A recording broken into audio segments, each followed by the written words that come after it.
इस सत्र में उपस्थित आप सभी का हार्दिक स्वागत है। और जैसे कि श्रीमद् भागवत में पंचम स्कंद के अंतर्गत भगवान ऋषभदेव के आविर्भाव के विषय में हम लोग श्रवण करते आ रहे हैं, जहाँ पर भगवान ऋषभदेव अपने 100 पुत्रों को दिव्य उपदेश प्रदान करते हैं। और उस दिव्य उपदेश को प्रदान करने के बाद उनमें से 100 पुत्रों में से जो सबसे बड़े पुत्र है भरत महाराज, जिनके नाम से इस अजनाब वर्ष को क्या नाम पड़ा? भारतवर्ष नाम पड़ा। तो बाकी के जो 81 पुत्र है कर्मकांडी निपुण ब्राह्मण बने, उसमें से 9 क्षत्रिय राजा बने और 9 जो है 9 योगेश्वर बने महाभागवत। इस प्रकार से 100 पुत्रों का विवरण श्रीमद् भागवत में यहाँ पर दिया गया है। तो भगवान ऋषभदेव हर समय समय पर अपने सभी पुत्रों को क्या करते थे? भगवान का भक्ति का उपदेश करते थे। हमारे मनुष्य जीवन का जो परम उद्देश्य है वो भगवान की प्राप्ति है, और उस भगवत दर्शन की प्राप्ति के लिए, भगवत साक्षात्कार के लिए हमारे अंदर जो योग्यता चाहिए, उन योग्यताओं का शास्त्र में जो विवरण दिया गया है या शास्त्र में जो भी उपदेश दिया गया है भगवान के द्वारा, उन उपदेशों को किसी आचार्य की मुखारविंद से हम श्रवण करते हैं, अपने जीवन में आचरण करते हैं, तब जाके हमें वो फल प्राप्त होता है जिस फल की प्राप्ति के लिए मनुष्य जीवन मिला है। इसलिए समय समय पर ऐसे सत्संग की प्राप्ति होना बहुत आवश्यक होता है। इसलिए ऋषभदेव भगवान ने कभी भी अपने पुत्रों को ऐसे खाली नहीं छोड़ा, समय समय पर उनको ज्ञान देते गए। जिसे हमने पिछली बार श्रवण किया था कि उन्होंने कहा था, नायम देहो देह भाजामि लोके कष्टान कामान अर्थे विडिभुजाम्ये तपो दिव्यम पुत्र का येन सत्वम शुद्धीत दस्मात् ब्रह्म सौख्यम त्वनंतम। कि ये मनुष्य देह मिला मनुष्य लोक में केवल आहार निद्रा भय मैथुनम च, ये मजा मस्ती करने के लिए नहीं मिला, ये भगवान की प्राप्ति के लिए मिला। और वो प्राप्ति का साधन क्या? तपो दिव्यम, दिव्य तप यानी भक्ति करने के लिए मिला। जो भक्ति करने से हमारे अंतकरण की शुद्धि होगी, अंतकरण शुद्ध होने से अनंत मात्रा में भगवान के भक्ति का सुख, परमानंद का सुख हमको प्राप्त होगा। इसलिए उन्होंने खास करके कहा कि आप किसका सेवा करो, किसका संग करो? महत सेवाम द्वार मागुर विमुक्ते, कि आप संतों का संग करो, वैष्णव का संग करो। उनके संगति से आपके अंदर भगवान का भक्ति के विषय में प्रेम जागृत होगा। श्रद्धा रतिर भक्ति अनुक्रमशति। इस प्रकार से विशुद्ध भक्ति करके आप कौन सा द्वार? महत सेवाम द्वार माहुर विमुक्ते, यानी भगवान के धाम का जो द्वार है उसको हमको प्राप्त कर पाएंगे, वो द्वार खुल जाएगा। लेकिन जो स्त्री लंपट पुरुष है, जो स्त्रियों को गलत नजर से देखते हैं, ऐसे जो स्त्री लंपट पुरुष है, ऐसे उन पुरुषों की संगति से क्या करो? दूर हो। स्तमो द्वारम योषिताम संगी संग, क्योंकि ऐसे स्त्री लंपट पुरुषों की संगति करेंगे तो कौन सा द्वार खुलेगा? तमो द्वारम यानी नरक का द्वार खुलेगा। इसलिए संगति का बहुत बड़ा प्रभाव होता है जीवन में। जैसे हम संगति करेंगे वैसा हम पर प्रभाव पड़ता है। जिससे अगर हम देखें, प्रभु रामचंद्र की जो माता कौशल्या है और उनकी 2 माताएं हैं, कैकेयी और सुमित्रा जी, है ना। लेकिन इन दोनों में किसका संगत बिगड़ गई?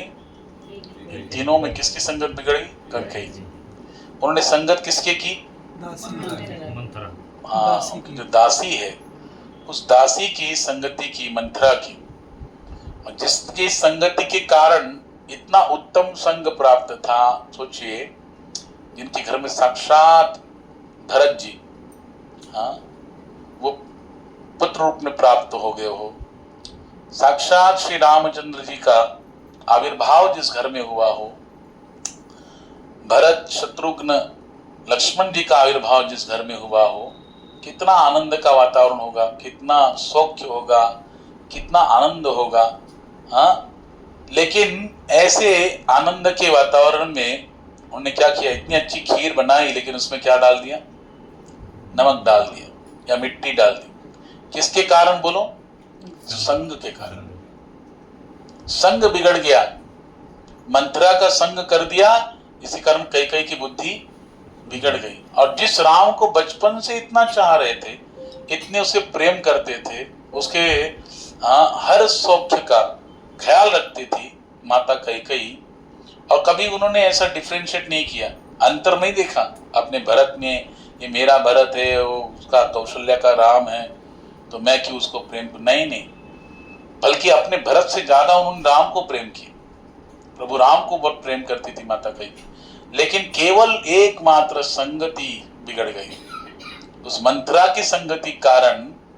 देखो कल जो रामचंद्र जी का अभिषेक होने वाला है, माता कैकेयी बहुत खुश थी, लेकिन जैसे ही मंत्रा ने इनको सारा कुछ माइंड ब्रेन वॉश कर दिया कि तुम इतनी खुश हो रही हो, लेकिन ये राजा बन जाएगा, तुम्हारा बेटा क्या बनेगा, तुम्हारा बेटा तो उसका दास बनेगा, और तुम्हारे बेटे का बेटा क्या बनेगा, वही दास ही बनेगा, है ना, तो तुम्हारा क्या क्या वजूद रह जाएगा, हाँ, तुम्हारा भी वजूद क्या रह जाएगा, तुम्हारे पुत्र का भी क्या वजूद रह जाएगा।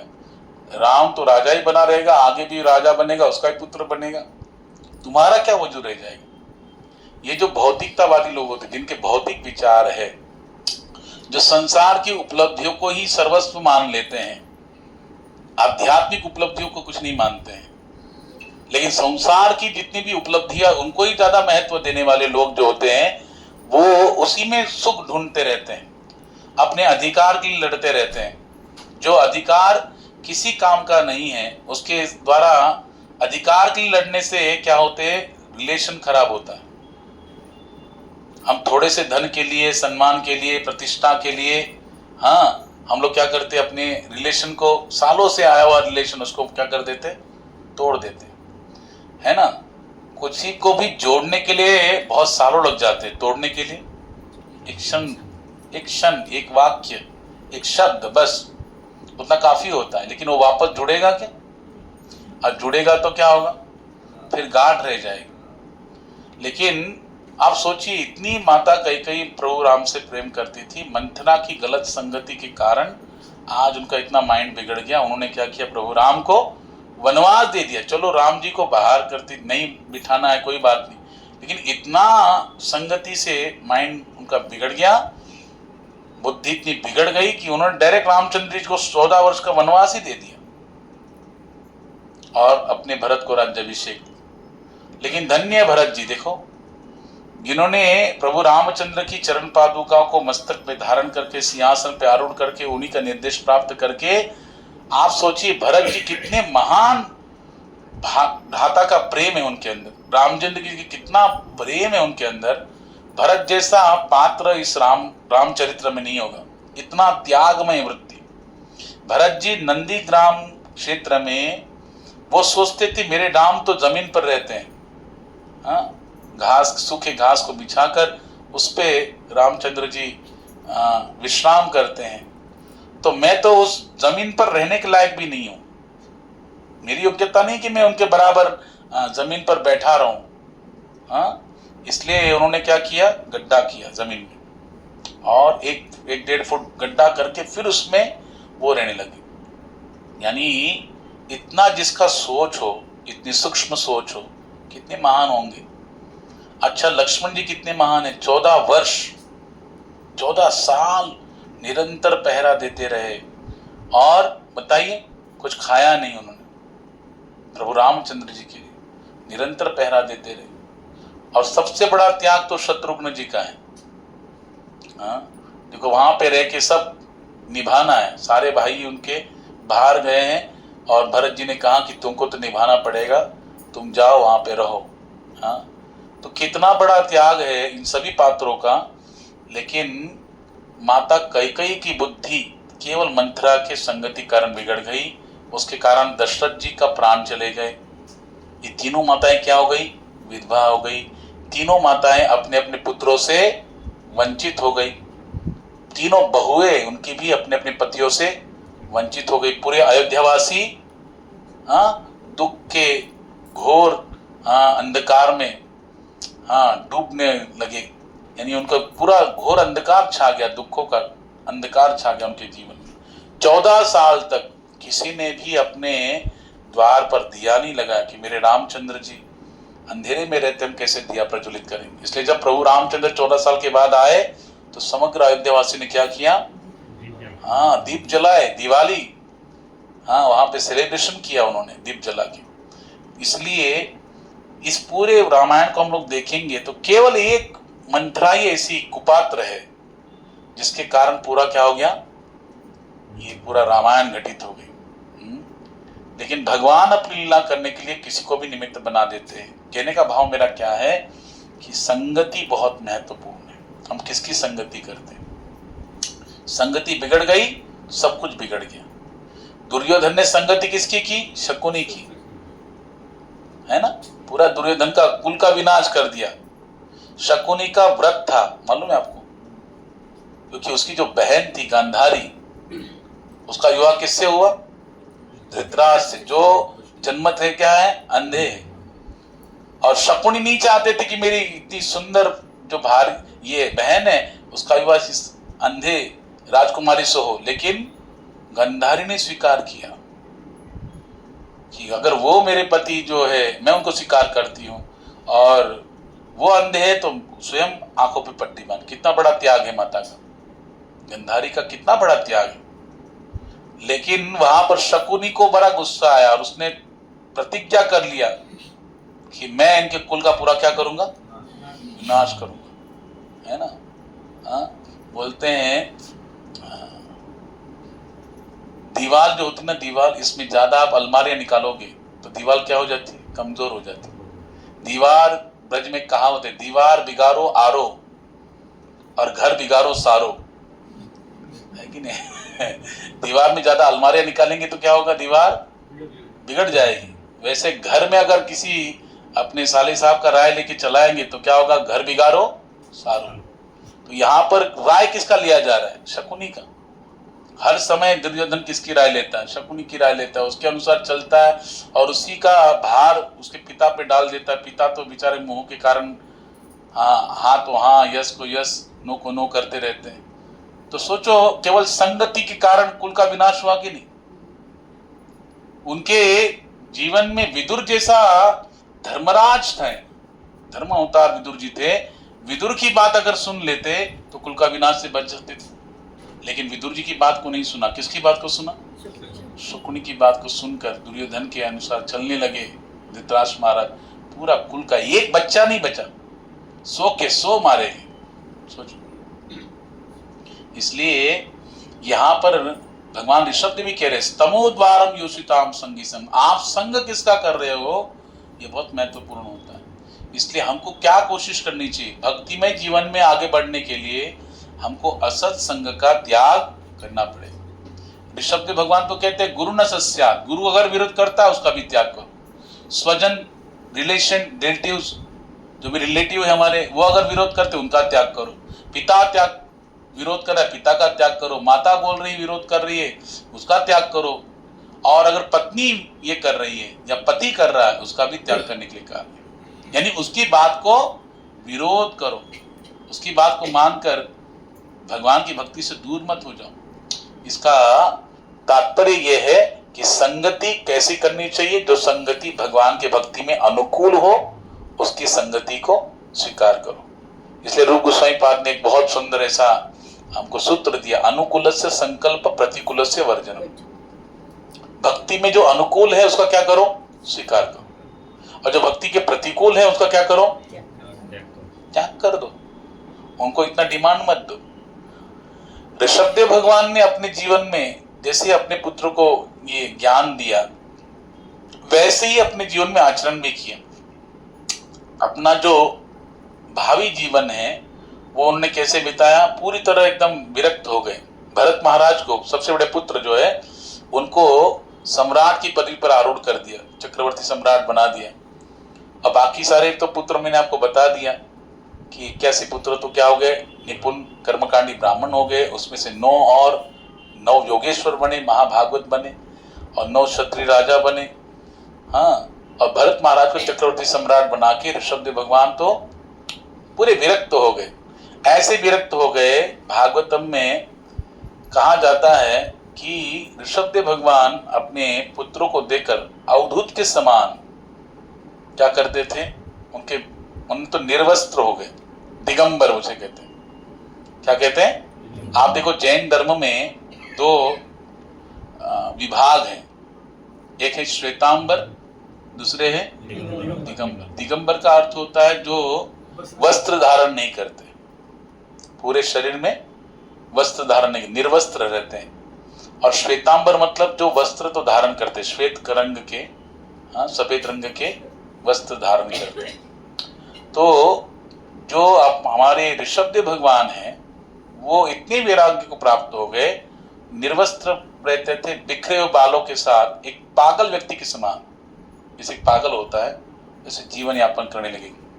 तो कुछ समय के पश्चात भगवान ऋषभदेव ने ये ब्रह्मावर्त जो उनकी राजधानी थी उसको भी क्या कर दिया, छोड़ दिया, और एक अंधे, गूंगे, बहरे, अवधूत का अर्थ होता है निर्वस्त्र, एकदम दिगंबर, उस अवधूत के समान, न उसको सुनाई देता है, न दिखाई देता है, न बोलता है, गूंगे, बहरे और अंधे के समान समस्त पृथ्वी पर क्या करने लगे, विचरण करने लगे ऋषभदेव भगवान। और भगवान ऋषभदेव किसी भी सामाजिक रीति रिवाजों अथवा रूढ़ियों की परवाह नहीं करते थे। हाँ, एक पत्थर या एक भूत या पागल व्यक्ति के समान दिखने लगे, समझा कि नहीं, पागल जैसे व्यक्ति दिखाने लगे। इतने श्रेष्ठ राजा है जो अपने पुत्रों को इतना श्रेष्ठ उपदेश कर सकते हैं, लेकिन देखो कैसा वैराग्य उनका, किसी भी चीज में आसक्ति नहीं, अटैचमेंट नहीं, सब कुछ छोड़ दिया। अच्छा, शरीर के लिए भी कोई अटैचमेंट नहीं है, शरीर को भी कैसे कर दिया, पूरा तप करने के लिए। हाँ, न किसी से बोलना है, न देखना है, न कुछ सुनना है। हाँ, अपने आप में भगवत चिंतन में लगे रहना है। हाँ, किसी से आसक्ति नहीं है। जहां कहीं भी वो जाते थे, चाहे वो नगर हो या खेत हो, वन हो, पर्वतीय स्थल हो, या सैन्य छावनियां हो, या ग्वालों के साथ, या ग्वालों के घर या धर्मशालाएं हो, तो उनके उस रूप को देखकर बुरे लोग उनको घेर लेते थे। सारे मजाक मस्ती करने वाले उनको घेर लेते थे और उनको बड़ा कष्ट प्रदान करते थे। कई पत्थर फेंकते थे, कई बार हाँ मिट्टी फेंकते थे उनके ऊपर, कई बार मल फेंकते थे। हाँ, और उनका अपमान करते थे, उनके पीटते थे, उन पर मूत्र विसर्जित करते थे, थूकते थे, कई बार तो उनके सम्मुख अधोवायु विसर्जित करते थे, समझे कि नहीं। तो इस प्रकार से अपमानित होने के बावजूद भी, इतना अपशब्द, इतने अधिक कष्ट प्राप्त होने के बाद भी भगवान ऋषभ ने कभी भी इसकी ओर ध्यान नहीं दिया। क्यों नहीं दिया? तो शास्त्र में कह रहे हैं क्योंकि वो जानते थे कि भौतिक शरीर की यही गति होती है ना। देखो, भौतिक शरीर जब गुजरता है, ये शरीर छोड़ने के बाद क्या होता है, एक तो जलाया जाता है, या फिर दफनाया जाता है, या फिर कील, ये जो गीत वगैरह होते हैं उनको अर्पण किया जाता है। आप पारसी लोगों में देखो, वो कभी अंत्य संस्कार नहीं देते, क्या करते हैं, लाश को ऐसे ही फेंक देते हैं, और गिद्ध चील वगैरह आके उसको क्या करते हैं, नोच नोच के खा लेते हैं। इस्लाम में उसको दफनाया जाता है, और जो जमीन के कीड़े उसको क्या कर देते हैं, खा लेते हैं। हमारे हिंदू समाज में अग्नि को प्रदान किया जाता है, अग्नि संस्कार दिया जाता है, और अग्नि के साथ उस शरीर को स्वाहा करते हैं और उसकी अस्थियों को जल में विसर्जित करते हैं। अच्छा, इसलिए देखो, श्राद्ध तर्पण की विधि बहुत आवश्यक है। हाँ, एक कथा आती है कि गोरखपुर जो गीता प्रेस के जो संपादक थे, मुख्य संपादक हनुमान प्रसाद पोद्दार जी, यहाँ पे बम्बई में चौपाटी में जाते थे, भजन करते थे। एक रोज एक व्यक्ति उनके सामने आकर बैठता था और उनकी सब टुकुर टुकुर देखता रहता था। तो भजन करते थे, वो देखते थे, जैसे वो आते थे वो भी आता था, और उनकी तरफ देख के ही बैठता था। तो एक बार उन्होंने कुतूहलवश विचार पूछ लिया, भैया आप कौन हो, रोज आते हो, मेरे सामने बैठते हो, देखते रहते हो, कौन हो? जब उन्होंने पूछा तब जाके उस व्यक्ति ने कहा कि मेरा ये नाम है, हाँ, और मैं प्रेत योनि को प्राप्त हुआ हूँ, इस समय मेरा मृत्यु हो गया था और मैं अभी प्रेत योनि में हूँ। जब ये बोला तब हनुमान प्रसाद जी जब आश्चर्यचकित बोले, प्रेत योनि को प्राप्त व्यक्ति मेरे सामने आकर रोज आके बैठता है। हाँ, अगर हम सोचो हमारे साथ ऐसे इंसिडेंट हो जाए तो क्या करेंगे, कितना डर लगेगा। लेकिन वो भगवान के भक्त थे, भजन करते थे। वो बोला तुम प्रेत योनि को प्राप्त हो, मेरे सामने आके क्यों बैठते हो? बोले कि हमको पता लग जाता है कि हमारा उद्धार किसके द्वारा होगा, किस पुण्यवान के द्वारा होगा। तो आप बड़े पुण्यवान हैं, आप भजनशील महात्मा हैं, इसलिए आपके द्वारा ही मेरा उद्धार हो सकता है, मैं जानता हूं। हाँ, तो उन्होंने पूछा कि क्यों, तुमको क्या हुआ था कि जिस कारण तुमको प्रेत योनि प्राप्त हुई? तो बोला कि इस प्रकार से मेरा मृत्यु हो गया था, किसी इंसिडेंट्स के बारे में बताया और मेरा मृत्यु हो गया। अब मैं जितनी आयु शेष थी मेरी, वो अकाल मृत्यु होने से मेरे को ऐसा भटकना पड़ रहा है। और एक कारण बताया कि हमारे जो धर्म में है, हम लोग पारसी धर्म का भी व्यक्ति, और पारसी धर्म में क्या होता है, अंत्य संस्कार की विधि नहीं होती। किस कारण से प्रेत बना? हमारे जितने भी धर्म के लोग हैं सब ऐसे ही भटक रहे हैं। बोले क्यों? क्योंकि उनका अंत्य संस्कार ही नहीं होता, अग्निदाह संस्कार ही नहीं होता, इसके कारण भटक रहे हैं। तो ऐसे कितने लोग हैं? बोले इस पृथ्वी से 3 गुना ज्यादा। कितना? पृथ्वी के जितनी आबादी है उससे 3 गुना ज्यादा हमारी आबादी है, प्रेत योनि में पड़े हुए लोग हैं। सोचो, उनका उद्धार नहीं हो पा रहा है क्योंकि उनका उद्धार के लिए कोई प्रयास ही नहीं कर रहा है, ऐसे ही फेंक देते हैं। तो उस समय बोले तुम मुझसे क्या चाहते हो, क्या चाहते हो? बोले मैं चाहता हूं कि आप कोई गया में किसी शुद्ध ब्राह्मण को भेजकर उसके द्वारा मेरे प्रत्यर्थ पिंडदान श्राद्ध वगैरह करा दीजिए, जिसके कारण मेरी मुक्ति हो जाए। तो उस समय उन्होंने बोला कि तुम मुक्त हो गए तो मुझे पता कैसे चलेगा, मैं भेज तो दूंगा। हाँ, बोले मैं खुद आकर आपको बता के जाऊंगा। तो उस समय बोले ठीक है तुम जाओ, मैं तुम्हारी व्यवस्था करता हूँ। एक शुद्ध राजस्थानी शुद्ध ब्राह्मण को भेजा हनुमान प्रसाद पोद्दार जी ने गया में, उसके प्रत्यर्थ श्राद्ध तर्पण आदि किया, और जब पिंडदान हुआ उसी समय उसकी मुक्ति हो गई। तो वो दर्शाने के लिए, क्योंकि रोज जाते थे चौपाटी में भजन करने के, तो उस शाम को वो सामने प्रकट हो गया दिव्य कांति में देह जो धारण करके उनको प्रणाम किया। बोले कि आपने जो मेरे लिए किया उसके कारण मेरा उद्धार हो रहा है, मैं जा रहा हूँ। तो ये जो हमारे भारतीय संस्कृति में जो दशगात्र होते किसी के मृत्यु के उपरांत, है ना, आजकल क्या हो गया है, तीसरे दिन ही सब निपटा लेते, समझे कि नहीं?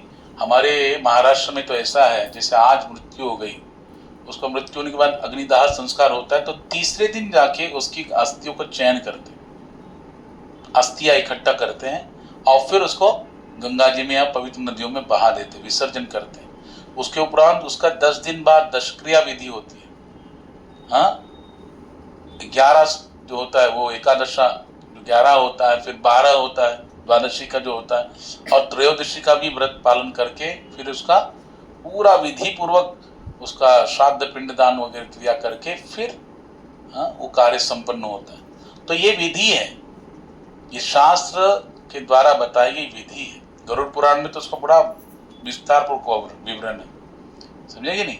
लेकिन आजकल लोग अपने पितृकर्म के प्रत्यर्थ भी इतने सजग नहीं है।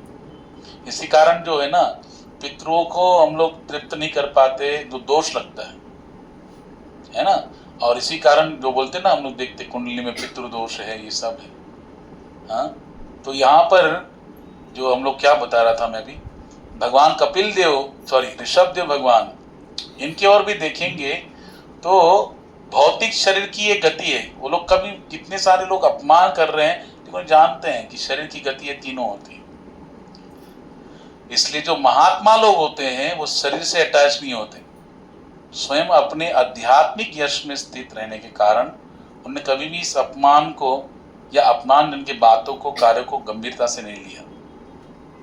ये हम में और उनमें फर्क है, समझे कि नहीं?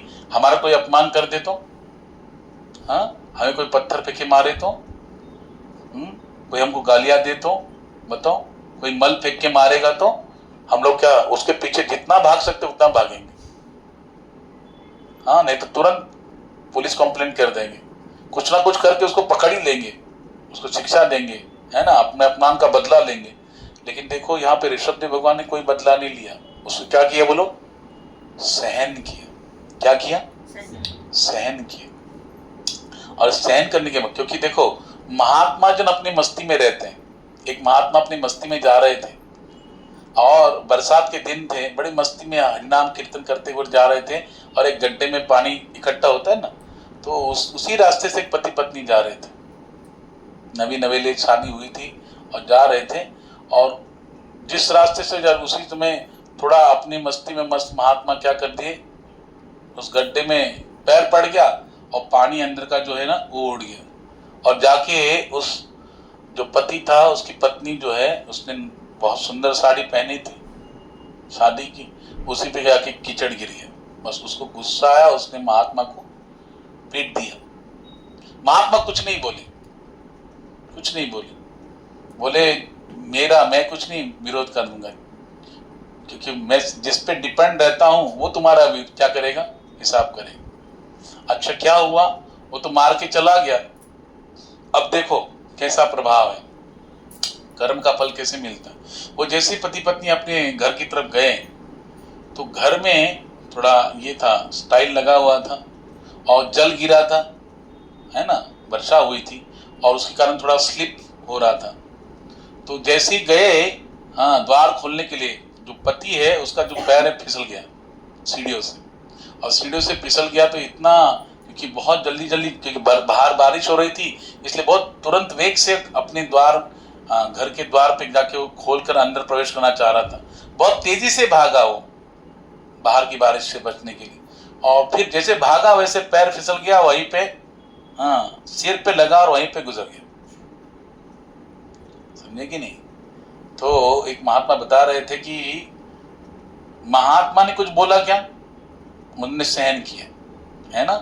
तो जिन्होंने सहन किया वो किस पर जिम्मेदारी है, किस पर डिपेंड है? हरि पर। तो हरि क्या करते हैं, उसका बराबर हिसाब लेते हैं, भगवान हिसाब लेते हैं।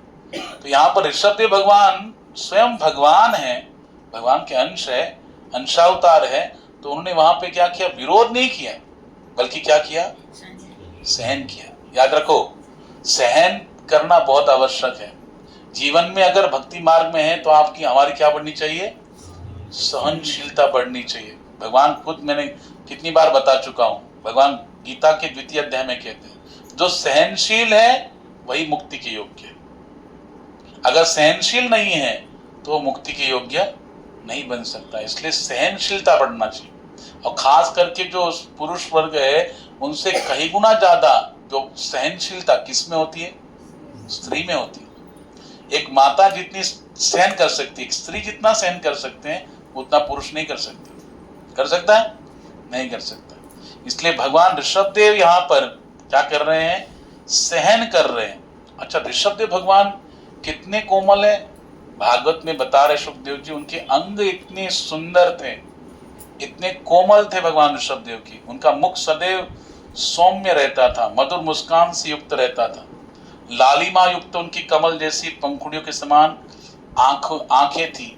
सुंदर उनका मुख देखकर कभी कभी जो विवाहिता स्त्रियां है वो भी उनका भी मन विचलित हो जाता था।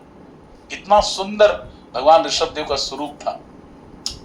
लेकिन चूंकि उनके लंबे घुंघराले बाल क्या बन गए थे, जटाजुट हो चुके थे। कैसा वैराग्य धारण किया भगवान ऋषभदेव ने। और उनका शरीर कैसा रहता था, धूल धूसरित, मैला कुचेला रहता था, और बाहर से देखने पर ऐसे प्रतीत होते किसी भूत से कम नहीं या किसी भूत से ग्रस्त है, ऐसा प्रतीत होता था ऋषभदेव भगवान का। ऐसा व्यक्तित्व था उनका। लेकिन ऋषभदेव भगवान के विषय में सुखदेव जी यहाँ पर भागवत में वर्णन कर रहे हैं कि जब उन्होंने देखा कि लोग उनके साथ शत्रुतापूर्ण व्यवहार कर रहे थे, उन्होंने अजगर वृत्ति को धारण किया। हाँ बोले, हाँ, अजगर करे ना चाकरी, पंछी करे ना काम, दास मलुका ये के सबके दाता राम। हाँ, भगवान दत्तात्रेय की कथा आती है भागवतम के 11 स्कंद में। जब भगवान श्री कृष्ण उद्धव जी को उपदेश करते हैं, उद्धव जी प्रश्न करते हैं, प्रभु संन्यास धर्म की व्याख्या कीजिए, संन्यास धर्म का परिभाषा, उसका थोड़ा एक्सप्लेनेशन कीजिए। तब भगवान श्री कृष्ण दत्तात्रेय भगवान के जीवन चरित्र को वर्णन करते हैं, जिसमें दत्तात्रेय भगवान ने 24 गुरु बनाए। कितने? शिक्षा गुरु। क्या बनाए? शिक्षा, जिनसे शिक्षा हासिल करते। उसमें से एक गुरु बनाया उन्होंने अजगर को। किसको बनाया?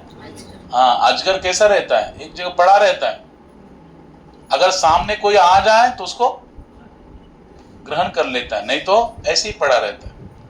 हाँ, वैसे ही उन्होंने सीखा अजगर वृत्ति धारण करके। दत्तात्रेय भगवान कहते हैं मैंने उसको अपना गुरु बनाया, शिक्षा गुरु। और उससे क्या सीखे भैया? जैसे अजगर, जिसको सामने कुछ आ गया, मिला तो ठीक, नहीं मिला तो रहे ऐसे ही पड़े रहते।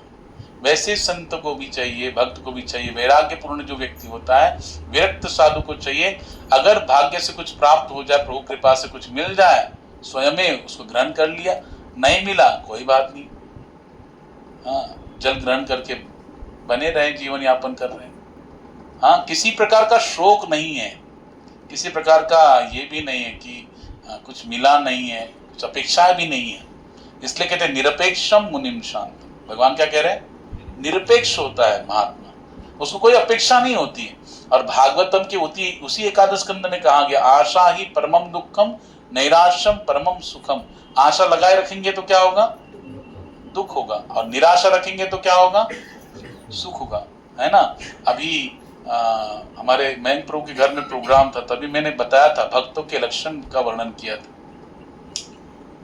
जगत गुरु संत तुकाराम महाराज कहते हैं, हाँ, भक्त ऐसे जाना जे देही उदास, गेले आशा पास निवारो, विषय तो त्यांचा झाला नारायण, न आवडे जन धन माता पिता। उन्होंने लक्षण की बात बताई कि जो भक्त होता है कैसे होता है? देह से उदासीन होता है, उसका देह से पूरा उदासीन रहकर, देह की जो जरूरतें है उनको ज्यादा डिमांड नहीं देता, क्योंकि वो जानता है कि वो इस शरीर न होकर भगवान का नित्य अंश है। हाँ, जो आत्म स्वरूप में स्थित है, वो स्वयं को सोल मानता है, आत्मा मानकर, हाँ, उसके अनुसार चलता है।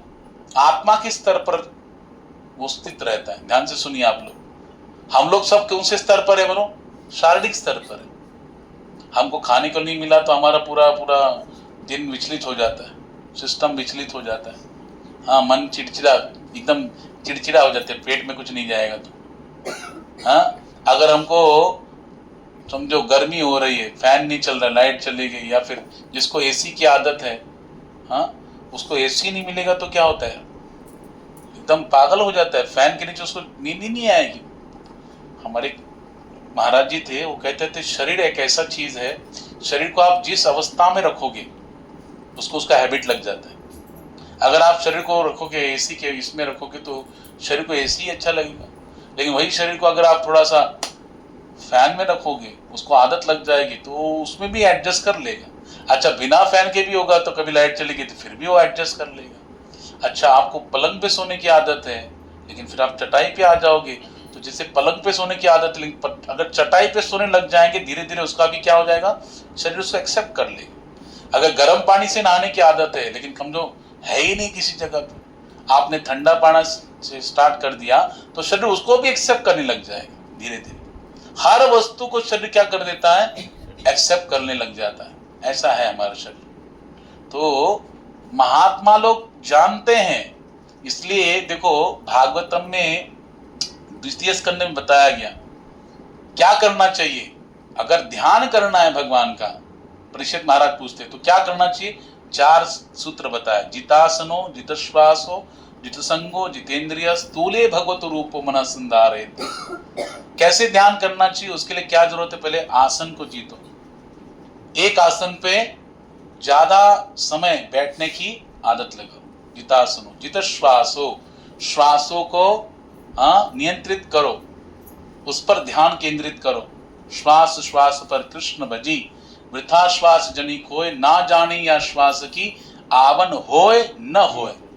श्वास श्वास पर भगवान नाम स्मरण करने का अभ्यास करो। जितश्वासो, जितेंद्रिय, जित संगो जितेंद्रिय, अच्छा संग करो। अभी हम लोग बता रहे थे ना कि संग कैसा है, उत्तम संग करो।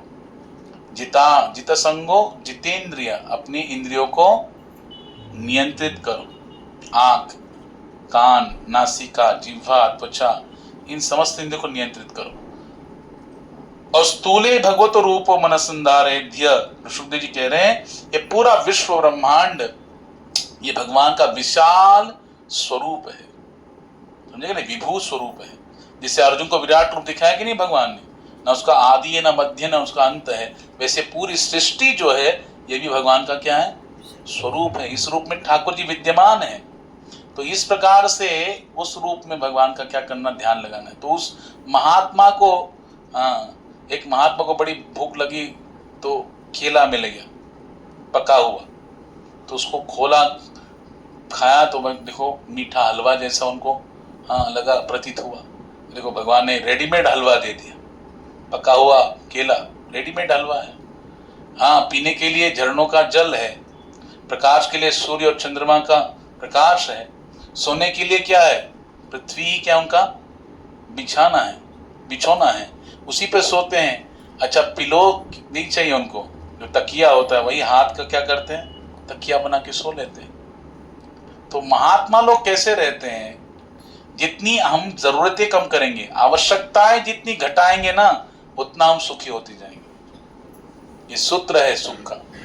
हम जितनी जरूरतें बढ़ाते जाएंगे, हमको ये मिल जाए, वो मिल जाए, वो मिल जाए, वो मिल जाए तो मैं सुखी होऊंगा, तो हमारी जरूरतें जैसी बढ़ती जाएंगी उतना सुख कम होगा, दुख बढ़ता जाएगा। लेकिन जितनी आवश्यकताएं कम करोगे, हाँ, उतना क्या होगा, दुख घटते जाएगा और सुख बढ़ते जाएगा। इसलिए कहते चाह गई चिंता नसी मनवा बेपरवा, जिसको कुछ नहीं चाहिए वही शान का शाह। जिसकी चाह गई, इच्छा ही गई, चाह गई चिंता नसी, यानी इच्छा खत्म, चिंता खत्म। हाँ, मनवा बेपरवाह, बेपरवाह मन हो जाता है। हाँ, और जिसको कुछ नहीं चाहिए वही शान का शाह, जिसको कुछ भी नहीं चाहिए, भगवान ने जैसा दिया है उसी में जो संतोष रहता है, संतुष्ट रहता है। इसलिए जो प्रचिता गणों को बताया गया नारद जी के द्वारा, क्या बताया गया, दयया सर्वभूतेषु संतुष्ट्या येन केनवा सर्वेन्द्रियोपशांत्या च तुष्यत्याशु जनार्दनः। 3 सूत्र दिए कि नहीं, दया, सब जीवों पर दया करो, संतुष्ट रहो, हर परिस्थिति में संतुष्ट रहो।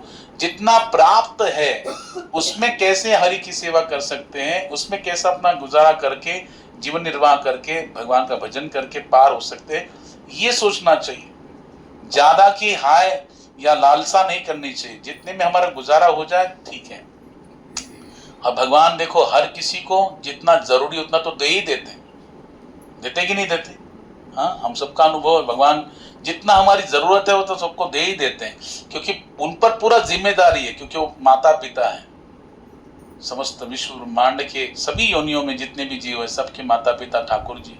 इसलिए भगवान सबकी व्यवस्था करते हैं, सबकी व्यवस्था करने में भगवान सक्षम है, सामर्थ्यवान है और करते भी है। लेकिन हमारी क्या है ना, इच्छाएं बहुत अधिक है, अपेक्षाएं बहुत अधिक है। इसलिए जितना हमको प्राप्त है उसकी तरफ हमारी नजर नहीं जाती, ध्यान नहीं जाता। जो हमारे पास नहीं है वही हमारे ध्यान चला जाता है। ये मन का स्वभाव है। देखो 32 दांत मुख में है, लेकिन एक दांत अगर टूट जाए तो मन कहां जाएगा, वो जिह्वा बार बार कहां जाती, कहां जाती, जो बाकी के 31 है उसको छोड़ देती है, वही 32वां जो नहीं है उसकी तरफ जिह्वा बार बार जाती। घर में 4 लड़के हैं, एक लड़का अगर समझो बेंगलोर चला गया तो 3 लड़की यहाँ पर है, माँ का मन कहाँ जाता है, बेंगलोर चला जाता है। अरे उसको ये सब्जी पसंद थी, अगर गलती से बना लिया तो उसकी याद में खो जाती। सामने 3 बैठे उसको कुछ नहीं है कि नहीं, जो नहीं है उसकी तरफ मन जाता है। यहाँ पे बहुत गर्मी हो रही तो मन कहाँ जाता है, शिमला, ऊटी, महाबलेश्वर, वहां जाता है, और वहां जाने के बाद फिर यहाँ आता है कि नहीं। जो नहीं है मन वहां जाता है, समझे। इसका अभाव हमारे जीवन में है, वहां पर हमारा मन चला जाता है, वृत्ति चली जाती है। लेकिन हम मन क्यों ऐसा होता है, क्योंकि हमारी अपेक्षाएं, हमने अपेक्षा से अपने आप को क्या कर लिया, ग्रसित कर लिया। आशाएं हमारी बहुत है, इच्छाएं बहुत है, कामनाएं बहुत है, लेकिन जैसे हम अपनी इच्छाओं को घटाते हैं, आवश्यकताओं को घटाते हैं, जैसा भगवान ने रखा है उसमें संतुष्ट रहते हैं, संतुष्टा ये न केनवा, उसमें संतोषी रहते तो एकदम आनंदित रहते हर समय हर परिस्थिति में। इसलिए सबसे श्रेष्ठ भक्ति का वर्णन करते हैं संत तुकाराम महाराज, जो कहते हैं ठेविले अनंते तैसे चिरावे चित्त सुद्यावे समाधान। भगवान ने जिस अवस्था में रखा है, चाहे वो सुख में हो, दुख में हो, कष्ट में, जैसी भी अवस्था हो, वो मेरे लिए योग्य है, श्रेष्ठ है, उपयुक्त है। ये भगवान ने मुझे दिया है, वो मेरे लिए योग्य ही है। ऐसा सोच के जो चित्त में समाधान धारण करके रहता है, वही क्या रहता है, उसका सौख्य बना रहता है, वो आनंदित रहता है, हमेशा मजे में रहता है, मौज में रहता है। समझेगी नहीं, हमारे पास ये नहीं है, वो नहीं है, वो नहीं है, ऐसा सोचते रहेंगे तो कभी भी सुखी नहीं हो पाएंगे। इसलिए जो ऋषभदेव भगवान यहाँ पर देखो कितने एक छत्र सम्राट, चक्रवर्ती सम्राट इस पृथ्वी के, लेकिन आज वो कैसे जीवन यापन कर रहे हैं, पूरा वैराग्य धारण करके, जो मिल जाए ठीक है, नहीं मिला कोई बात नहीं, अजगर वृत्ति धारण के। यहाँ पे लिखा है भागवत में कि एक स्थान पर बैठ जाए, हाँ, और बैठने के बाद वहीं पे सोचिए, वहीं पे मलमूत्र विसर्जन करते थे और उसी में लोटपोट हो जाते थे। केवल विसर्जन नहीं करते थे, उसी मलमूत्र में लोटपोट हो जाते थे, जिससे उनको गंदा समझकर लोग उनके पास आकर तंग न करें। समझेंगे नहीं, लोग आकर उनको तंग न करें, इसलिए उसी में क्या करते थे, मलमूत्र विसर्जन, उसी में लोटपोट हो जाते थे। परंतु ऐसी अवस्था में भी ध्यान से सुनिए, वो भगवान है, हमारे जैसे हाड़ मांस का उनका शरीर नहीं है। भगवान का शरीर कैसे है बोलो, सच्चिदानंद रूपाय विश्व उत्पत्त्यादि हेतवे तापत्रय विनाशाय श्री कृष्णाय वयं नुमः। श्रीमद् भागवतम के महात्म्य में, पद्म पुराण के अंतर्गत श्रीमद् भागवतम के महात्म्य में भगवान वेदव्यास जी वर्णन कर रहे हैं कैसे भगवान का स्वरूप कैसा है, सच्चिदानंद रूपाय, सच्चित आनंदमय भगवान का स्वरूप है, और विश्व की उत्पत्ति करते, पालन करते और विनाश करते। तीन प्रकार के ताप, आदि दैविक, आदि भौतिक, आदि आध्यात्मिक तापों को निर्मूलन करते हैं। ऐसे श्री कृष्ण को मेरा क्या है, प्रणाम है। श्री कृष्णाय वयं नमः, ऐसे भगवान का स्वरूप है। इसलिए पूरी ब्रह्म संहिता अगर आप देखेंगे, उसमें भगवान के स्वरूप का, उनके कार्य का, हाँ, उनके स्वभाव का क्या किया गया, निरूपण किया गया ब्रह्मा जी के द्वारा। भगवान कहते अंगानि यस्य सकलेन्द्रिय वृत्तिमन्ति पश्यन्ति पान्ति कलयन्ति चिदं जगन्ति आनंद चिन्मय सदुज्ज्वल विग्रहस्य गोविंदमादि पुरुषं तमहं भजामि। यानी भगवान का जो शरीर है वो कैसा, आलोल चंद कल सद्वन माल्यवंशी रत्नांगदं प्रणय केलि कला विलासं श्यामं त्रिभंग ललितं नियत प्रकाशं गोविंदमादि पुरुषं तमहं भजामि। वेणुं क्वनन्तमरविन्द दलायताक्षं बर्हावतं समसिताम्बुद सुन्दरांगं कंदर्पकोटि कमनीय विशेष शोभं गोविंदमादि पुरुषं तमहं भजामि। अद्वैतम् अच्युतम् अनादिम् अनंत रूपम् आद्यं पुराण पुरुषं नवयौवनं च वेदेषु दुर्लभम् अदुर्लभम् आत्मभक्तौ गोविंदमादि पुरुषं तमहं भजामि। पूरी ब्रह्म संहिता अगर आप देखेंगे, पढ़ेंगे ना, तो भगवान के दिव्य स्वरूप, भगवान के दिव्य स्वभाव, हाँ, भगवान की सुंदरता, उनका बल पराक्रम पूरी उसी से भरा पड़ा है ना। ब्रह्मा जी स्वयं उसका वर्णन कर रहे हैं। ऐसे भगवान का दिव्य स्वरूप है, दिव्य स्वभाव है, इतनी सुंदर है भगवान की अंग कांति। अंगानि यस्य सकलेन्द्रिय वृत्तिमन्ति। सोचो, ठाकुर जी इतने सुंदर है, तो यहाँ पे ऋषभदेव भगवान भी क्या है।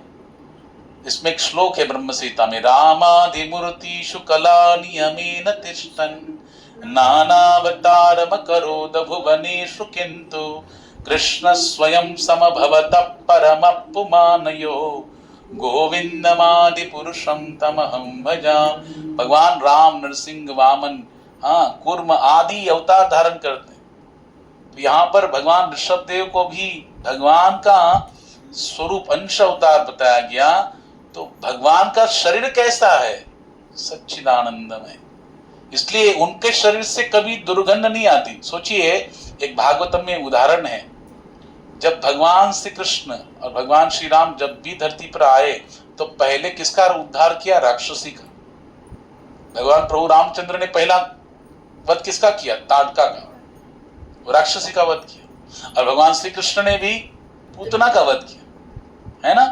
तो सोचो, पूतना का जब अंत्य संस्कार किया, भागवत में वर्णन है, 18 किलोमीटर जिसका शरीर की लंबाई है, इतनी ऊंची चौड़ी, विशाल काय पूतना, उसका जब अंत्य संस्कार किया शरीर के टुकड़े करके, तो उससे सुगंध आने लगी। परीक्षित महाराज प्रश्न करते भागवत में, अरे ये तो बालकों की हत्या करके उनका रुधिर यानी रक्त प्राशन करती थी, ऐसी बाल हत्यारिणी, रुधिर प्राशनी करने वाली पूतना राक्षसी, उसके शरीर से सुगंध क्यों आ रही है? दुर्गंध आनी चाहिए। शुद्ध गोस्वामी बोलते, जिसका शरीर का स्पर्श किसके साथ हुआ? भगवान के साथ। जिसके पयोधर का दुग्धपान किसने किया? ठाकुर जी ने किया। तो उसके शरीर से दुर्गंध कैसे आएगी? केवल टच मात्र करने से, स्पर्श मात्र करने से। भगवान का स्पर्श मात्र होने से पूतना के शरीर से भी क्या आने लगी? सुगंध आने लगी। तो भगवान का शरीर कैसे होगा? दिव्य सुगंधमय। भागवतम में यहाँ पर कह रहे हैं, भगवान ऋषभ देव उसी मलमूत्र में लोटपोट होकर क्या करते थे? जिस गंदा समझकर लोग उनसे दूर रहे। स्वाभाविक संत लोग ऐसे ही रहते, जो बड़े वैराग्यपूर्ण जीवन यापन करते, उनको बाह्य दशा से कोई लेना देना नहीं। मैंने कहा ना, बहिरंग से कोई लेना देना क्यों नहीं? क्योंकि भगवान बहिरंग देखते ही नहीं है। भगवान क्या देखते? हमारे गुरु महाराज कहते हैं, भगवान आप कितना उत्तम कीर्तन करते हो, ये भगवान नहीं देखते। भगवान होठों को नहीं देखते, भगवान हृदय को देखते। क्या देखते हैं? आप कितना सुंदर कीर्तन करते हो, कितना सुंदर बखान करते हो, ये भगवान नहीं देखते। आपका हृदय कितना पवित्र है, अंतःकरण कितना पवित्र है, ये ठाकुर जी देखते हैं। आप क्या अर्पण करते हो, ठाकुर जी नहीं देखते। आप किस भाव से अर्पण करते हो, ये ठाकुर जी देखते हैं। भाव देखते हैं, आपका आंतरिक भावना क्या है। इसलिए बहिरंग से कोई लेना देना नहीं है। आपने कितना उत्तम वस्त्र पहना है, कितना सुशोभित करके पहना है, अलंकार युक्त पहना है, एकदम आपको देखकर ऐसा लगता कि बस अभी आया गोलोक धाम से। ऐसा देखने मात्र से सब आकर्षित हो सकते हैं, लेकिन भगवान नहीं। भगवान तो आंतरिक रूप, जो आंतरिक परिवेश है, वो कितना सुंदर है, वो कितना शुद्ध है, वो कितना निर्मल है, उस पर भगवान रिझ जाते हैं, है ना। बोलते हैं ना, बिना प्रेम रिझे नहीं तुलसी नंद। जब तक आंतरिक प्रेम की भावना नहीं, भक्ति की भावना नहीं है, श्रद्धा की भावना नहीं है, भगवान उससे रिश्ते नहीं है। इसलिए तो कहा गया, भक्ति जब तक प्रवेशित नहीं होती, ठाकुर जी वहां पे आते ही नहीं। चित्त जब तक निर्मल नहीं होगा, भगवान वहां प्रकट होते ही नहीं है। यानी भगवान बहिरंग को नहीं देखते, भगवान डिमांड देते किसको? अंतरंग को। इसलिए महात्मा लोग हमको दिखाई देते हैं, क्योंकि उनको अटैचमेंट नहीं रहती है। क्यों नहीं शरीर का ध्यान रखते हैं? क्योंकि उनको उससे कोई अटैचमेंट ही नहीं है। चाहे उसमें फूल गिरे या चाहे उसमें मल गिरे, उनके लिए दोनों बराबर है। चाहे सुख आए चाहे दुख आए, चाहे सम्मान मिले चाहे अपमान मिले, चाहे जय हो चाहे पराजय हो, चाहे दिन हो चाहे रात हो, उनको कोई फर्क नहीं पड़ता। क्यों? सम दुख सुखम धीरम। भगवान कह रहे सम दुख सुखम धीरम। वो क्या है? समान भाव से रहते, सुख और दुख उनके लिए समान है, कोई उनकी फर्क नहीं पड़ता। ना सुख में सुखी होते, ना दुख में दुखी होते। इसलिए महात्मा लोग के विषय में बताया गया कि समोहम सर्वभूतेषु, वो कैसे रखते? सबके साथ एक भाव। ब्रह्म भूत प्रसन्न आत्मा न सोचती न कांक्षति, सम सर्वेषु भूतेषु मद्भक्तिम लभते पराम। जो ऐसी अवस्था को धारण किया हुआ महात्मा है, ब्रह्मभूत अवस्था को, निरंतर प्रसन्न चित्त रहता है, न सोचती न कांक्षति। किसी चीज के खोने का उनको कोई गम नहीं है, ना किसी चीज के पाने की उनको आकांक्षा है। कुछ मिल जाए तो मैं सुखी हो जाऊं, कोई जरूरत नहीं, कोई किसी चीज की आवश्यकता नहीं, कुछ भी नहीं चाहिए उनको। भगवान ने जितना दिया उसमें सुखी हो जाते, ना किसी चीज का खोने का शौक है, ना किसी चीज के पाने की आकांक्षा है। सोचो, आप अद्वैत आचार्य की बात ले लो, चैतन्य चरितामृत वर्णन आता है, श्रीवास ठाकुर के आंगन में महाप्रभु चैतन्य क्या करते थे? नित्य गायन करते थे, कीर्तन करते थे। और एक समय ऐसा है, श्रीवास ठाकुर का पुत्र ही क्या हो गया? गुजर गया। गुजरने के बाद अंदर क्रंदन चालू हो गया। श्रीवास ठाकुर की जो पत्नी है वो सब रोने लगे अपने पुत्र की विरह में। और ये बात जब श्रीवास ठाकुर को पता लगी तो श्रीवास ठाकुर ने उनको यह दिया कि देखो, अगर तुम रोई, ये पुत्र था, ठीक था, ये महाप्रभु के कृपा से प्राप्त हुआ, आज उसका जितना समय था रह गया, अभी चला गया, कोई बात नहीं, लेकिन ये क्रंदन करने से अगर तुम रोगी तो उसके कारण महाप्रभु का जो संकीर्तन चल रहा है उसमें क्या होगा?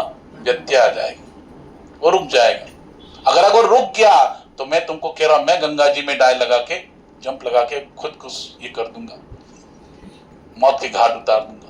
तो सोचो कैसी अवस्था है। लेकिन महाप्रभु चैतन्य तो स्वयं भगवान है ना, तो उन्होंने बोला आज कुछ मन नहीं लग रहा है मेरा। क्या नहीं लग रहा है? मेरा कुछ मन नहीं लग रहा है। और वहां पे देखा कुछ ना कुछ घटित हुआ है, फिर भी श्रीवास ठाकुर छुपा रहे थे। फिर अंदर जाके जब देखा तो पता लगा कि उनका पुत्र ही गुजर गया। सोचो, अब ये आप सोचिए, किसी व्यक्ति का अगर पुत्र गुजर जाए तो उस समय वो ऐसा अवस्था धारण कर गया, चलो भाई सत्संग होता रहे, चलने दो, उसमें कोई व्यक्ति नहीं होना चाहिए, ऐसा बोलेंगे क्या? उस दिन बोलेंगे चलो हटो हटो, बंद करो बंद करो बंद करो। अभी हमारे घर में ऐसा दुख हुआ है। तो लेकिन श्रीवास ठाकुर देखो कितने, देवर्षि नारद के अवतार है, वो कहते नहीं नहीं, महाप्रभु के संकीर्तन में कुछ व्यत्यय नहीं आना चाहिए। और महाप्रभु चैतन्य उनके उस भाव को देखकर बड़े प्रसन्न हो गए। यानी इसका अर्थ क्या होता है? इसका अर्थ ये होता है, वो शरीर को ज्यादा डिमांड नहीं देते। किसको डिमांड देते हैं? भगवान नाम को, भगवान संकीर्तन, भगवान की भक्ति को। और ये सारी भक्ति किससे संबंधित है? आत्मा से संबंधित है। ये समझे कि नहीं? जो पिंजरा है, वो पिंजरे को सजाने से क्या होगा? कुछ होगा क्या? सोने का पिंजरा है, लेकिन अंदर का जो पंछी है उसको कुछ खाने ही नहीं दिया जा रहा है। तो सोने का पिंजरा क्या है? उसको ही रोज सजाती रहती है, उसको ही क्लीन करती रहती है। अंदर के जो तोता है उसको खाना ही नहीं दिया, तोता मर गया, तो उस पिंजरे का क्या महत्व रह गया? वैसे शरीर कितना भी आप सजाएंगे सोने के पिंजरे के समान, लेकिन अंदर का जो आत्म तत्व है उसको अगर आप खाना नहीं देंगे तो क्या होगा? वो तो ऐसी पुनरपि जननम पुनरपि मरणम पुनरपि जननी जठरेश, इसी विधि को जन्म मृत्यु चक्र में फंसता जाएगा।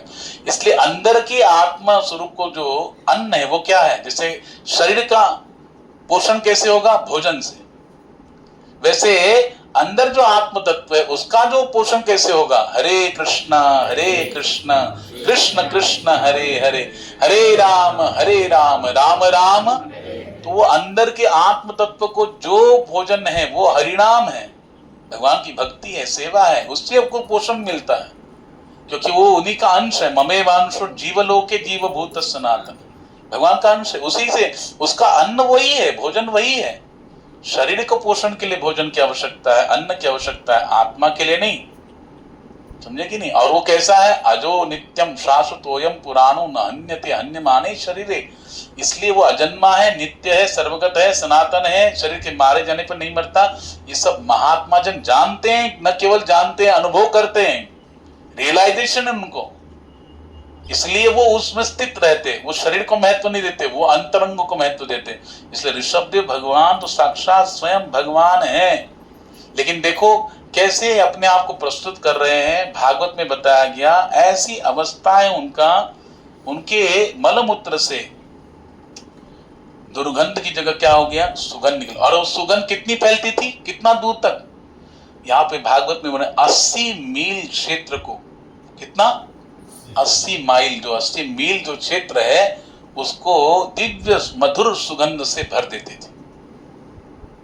सोचो, जिनका मलमूत्र का इतना सुगंध आता है, सोचिए वो कैसी अवस्था रहेगी ऋषभदेव भगवान की। सारी अष्ट सिद्धियां उनके सामने हाथ जोड़ के खड़ी होती कि हमको स्वीकार करो, स्वीकार करो, स्वीकार करो। ऋषभदेव भगवान ने स्वीकार नहीं किया। क्यों? यह भी एक प्रकार का प्रलोभन है। गुरुदेव कहते हैं कि प्रलोभन भी एक परीक्षा है। भगवान क्या करते हैं? प्रलोभन प्रदान करते हैं हमारे सामने। और प्रलोभन भी क्या है? एक प्रकार की परीक्षा होती है। जैसे भक्ति करते हैं, शुद्ध भक्ति के पहले अष्ट सिद्धियां हाथ जोड़ के खड़ी हो जाती है। अनिमा, लघिमा, प्राप्ति, प्राकाम्य, काम, वसीयता, वशित्व, ईशित्व, ये सारी अष्ट सिद्धियां प्रकट हो जाती है। हमको स्वीकार करो। और उसमें अगर कोई महात्मा जन जिसका ध्येय भगवान की प्राप्ति, लेकिन वो अगर कहता है कि नहीं चलो आ गई, प्रकट हो गई है, संसार के कार्य के लगाएंगे, संसार के उपयोग के लिए, किसी का कष्ट हरण करने, दुख कष्ट हरण करने के लिए लगा देंगे, उपयोग करेंगे, बस उसी में महात्मा फंस जाता है। क्योंकि हरण करेंगे, कष्ट हरण करेंगे तो एक का हरण करेंगे, वो प्रचार करेगा, दूसरा आएगा, तीसरा आएगा, चौथा आएगा, जो भजन छूट जाएगा। और क्या किस में लगेंगे? हाँ चलो आ गए, पर्ची निकालो। तुमको ये रोग है, तुमका ये दवाई है, तुमको ये हो गया था, तुम्हारे घर में ये, तुम्हारे घर में इतने सदस्य हैं, इसको ऐसा उसको। राम भजन देगा बगल में। हाँ आए थे हरि भजन को ओटन लगे कपाट, है कि ऐसी हो गया? किस लिए आए थे? हरि का भजन करने के लिए आए थे, है ना। नाता भला क्या जग से हमारा, आए यहाँ क्यों कर क्या रहे हैं।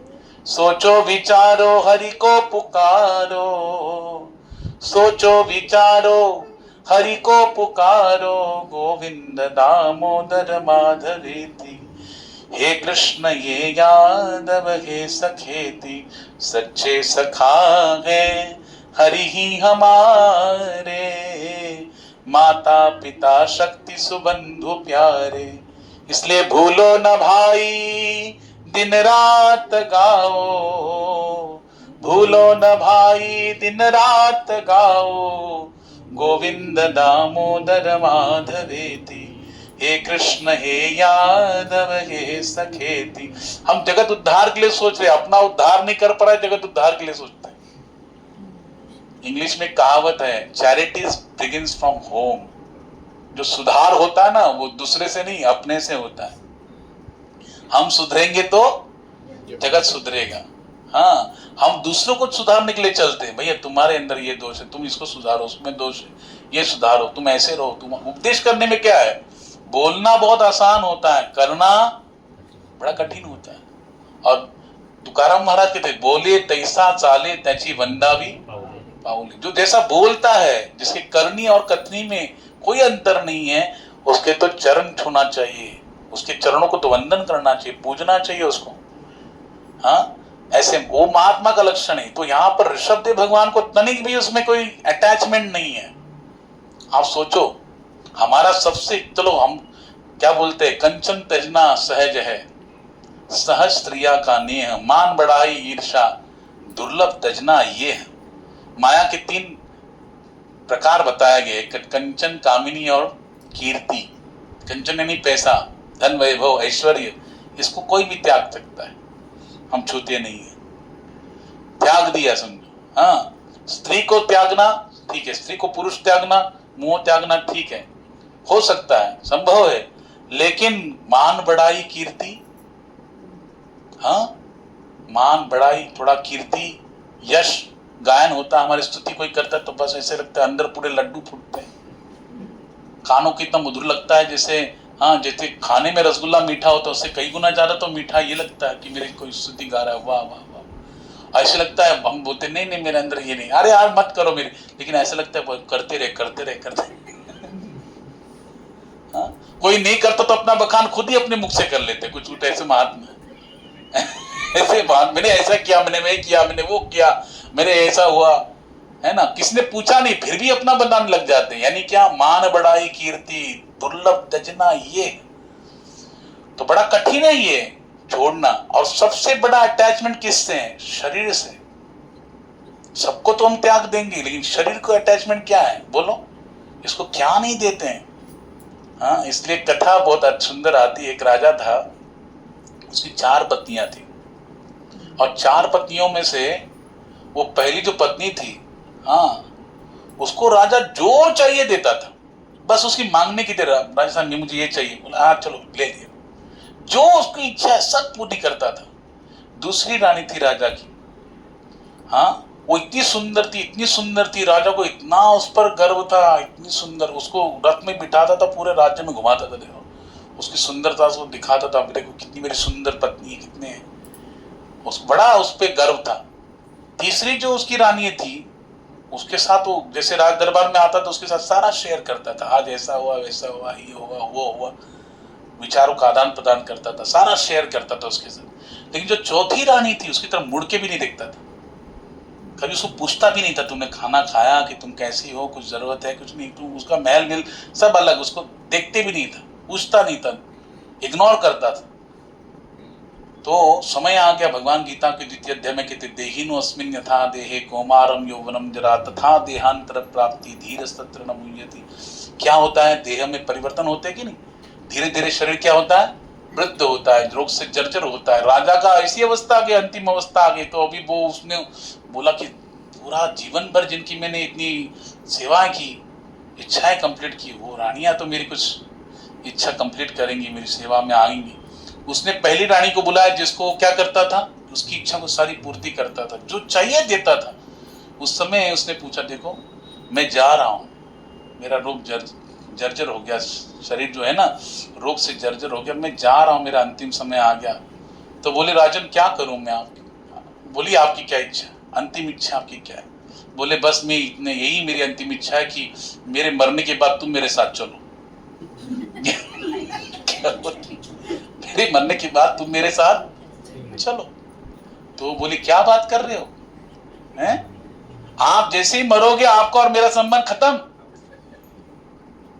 हम आपके हैं कौन, मेरा और आपका खत्म, रिलेशन खत्म, मर गए शरीर छूटा कि रिलेशन खत्म। राजा को अरे बाप रे क्या बोल गई, इसको लिए क्या नहीं किया मैंने, जो बोलती थी बस इसका कभी वर्ड नीचे गिरने नहीं, जैसे बस झेलता था, बस चलो तुरंत कंप्लीट कर लेता। आज देखो मैं कह रहा हूँ बस छोटी सी मांगे मेरे साथ चलो, तो बोलती नहीं मैं नहीं आऊंगी, तुम्हारा रिलेशन खत्म मेरे साथ। दूसरी रानी को बुलाया, कम से कम ये तो मेरी कुछ, मैंने कहा ना आशा ही, हाँ देखो आशा रखते हैं ना, सर्व सुखाची आशा जन्म गेला, आशा एक से नहीं होगा दूसरे की तो तुरंत आशा लगा दे, ये किसी काम की नहीं, चलो वो तो आएगी। दूसरी को बुलाए जिसके साथ राजा, बड़ा सुंदरी थी वो, उसको लेके घूमता था, उसको देखे जैसे उसको बुलाया, बड़ी सुंदर थी। बोले देखो पहली तो नालायक निकली, तुम मेरी इच्छा पूरी करो। बोले क्या, बोले आपकी अंतिम इच्छा है, बोलिए आपने, बोलिए आदेश कीजिए। बोले बस मैं अभी मरना जा रहा हूँ, मेरे साथ चलो आगे, मरने के बाद तुम मेरे साथ चलो। बोले क्या बात करते हो, आप जैसे मरोगे मैं दूसरे के साथ भाग जाऊंगी। बोली मैं दूसरे के साथ भाग जाऊंगी। राजा को दूसरा अटैक आ गया, धक्का लग गया। तीसरी को बुलाया जिसके साथ राजा सारा शेयर करता था, बातें सारी शेयर करता था, मन की जितनी भी राज दरबार में दिन भर में जो हुई थी, उसको बुलाया। बोला कम से कम ये तो आएगी, इस पे पूरा विश्वास है मुझे, कम से कम ये तो आएगी, मेरी इच्छा पूरी करेगी। उसको बुलाया, बोले मेरी ये इच्छा, अंतिम इच्छा ये है। उसने कहा राजन मैं तुम्हारे साथ आऊंगी। जैसे उसने बोला अरे वाह, देखा मेरी सच्ची पत्नी तो यही है। लेकिन राजा साहब पूरा सुन लो, मैं आऊंगी शमशान तक, आपकी अंतिम विधि के बाद मैं वापस आ जाऊंगी। राजा को तीसरा अटैक आया, लेकिन फिर भी उस अवस्था में उसने चौथी रानी को नहीं बुलाया, समझे कि नहीं, नहीं बुलाया उसने, क्योंकि वो कभी उसको गिनता ही नहीं था।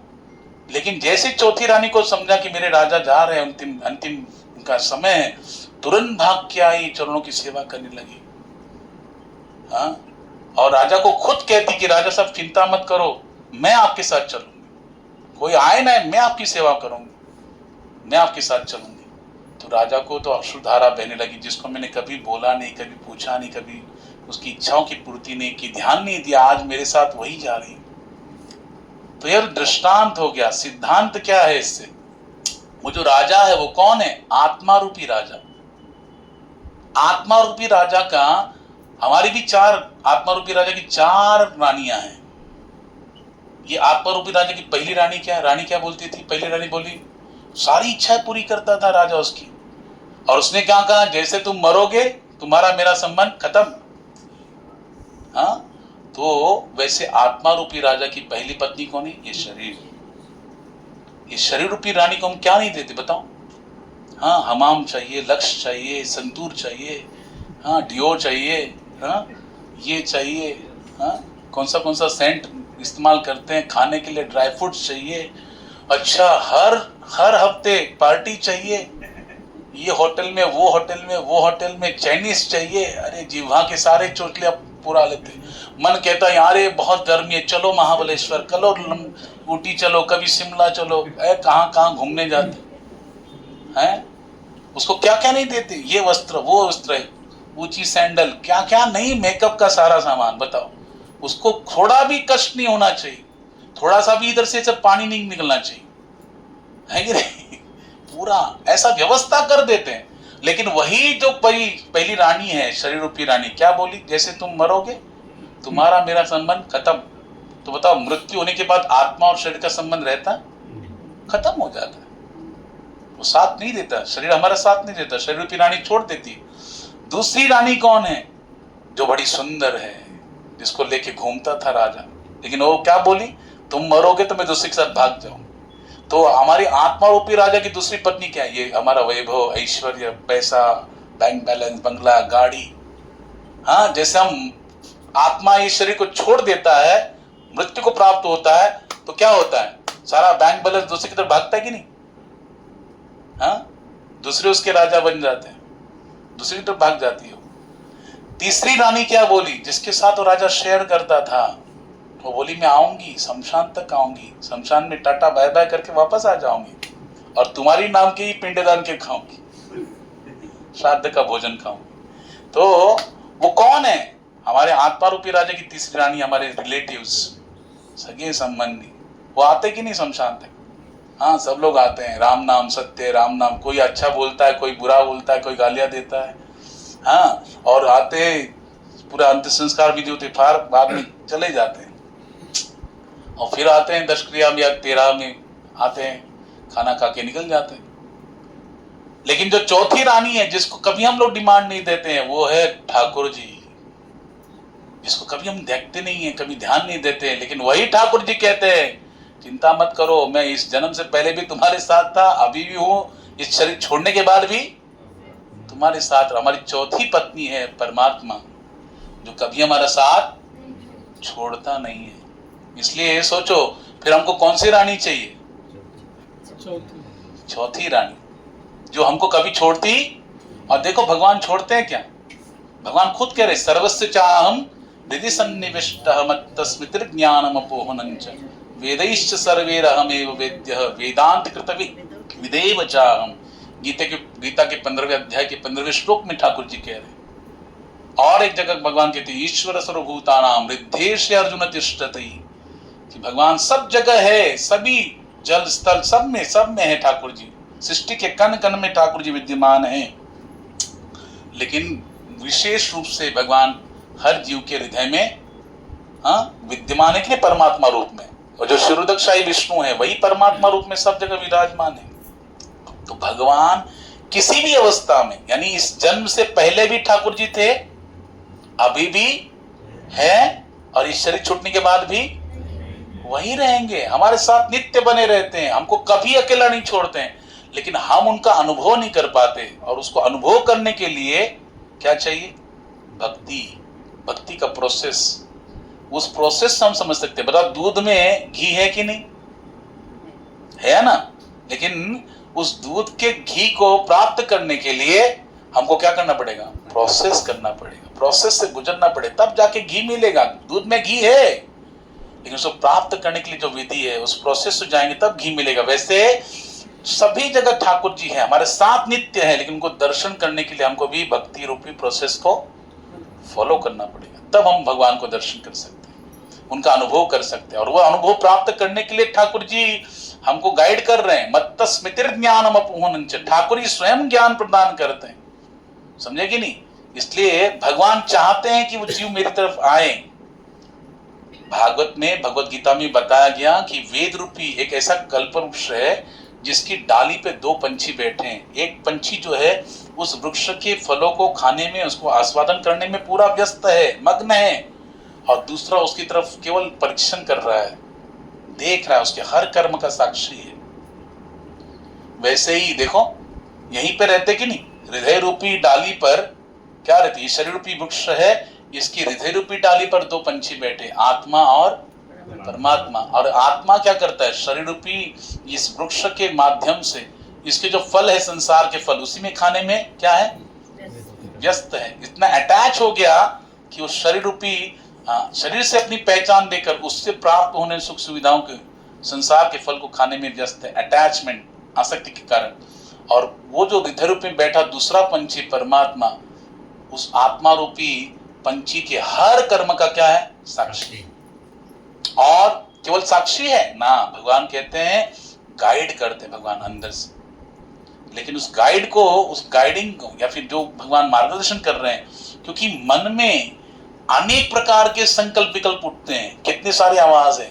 तो उस जैसे हम लोग रेडियो को देखते हैं ना, रेडियो में बहुत सारे चैनल होते हैं, लेकिन हम फ्रीक्वेंसी सेट करते हैं, हमको जो चैनल सुनना है उसमें फ्रीक्वेंसी सेट करके फिर हमको वो गाना या न्यूज सुनाई देती है।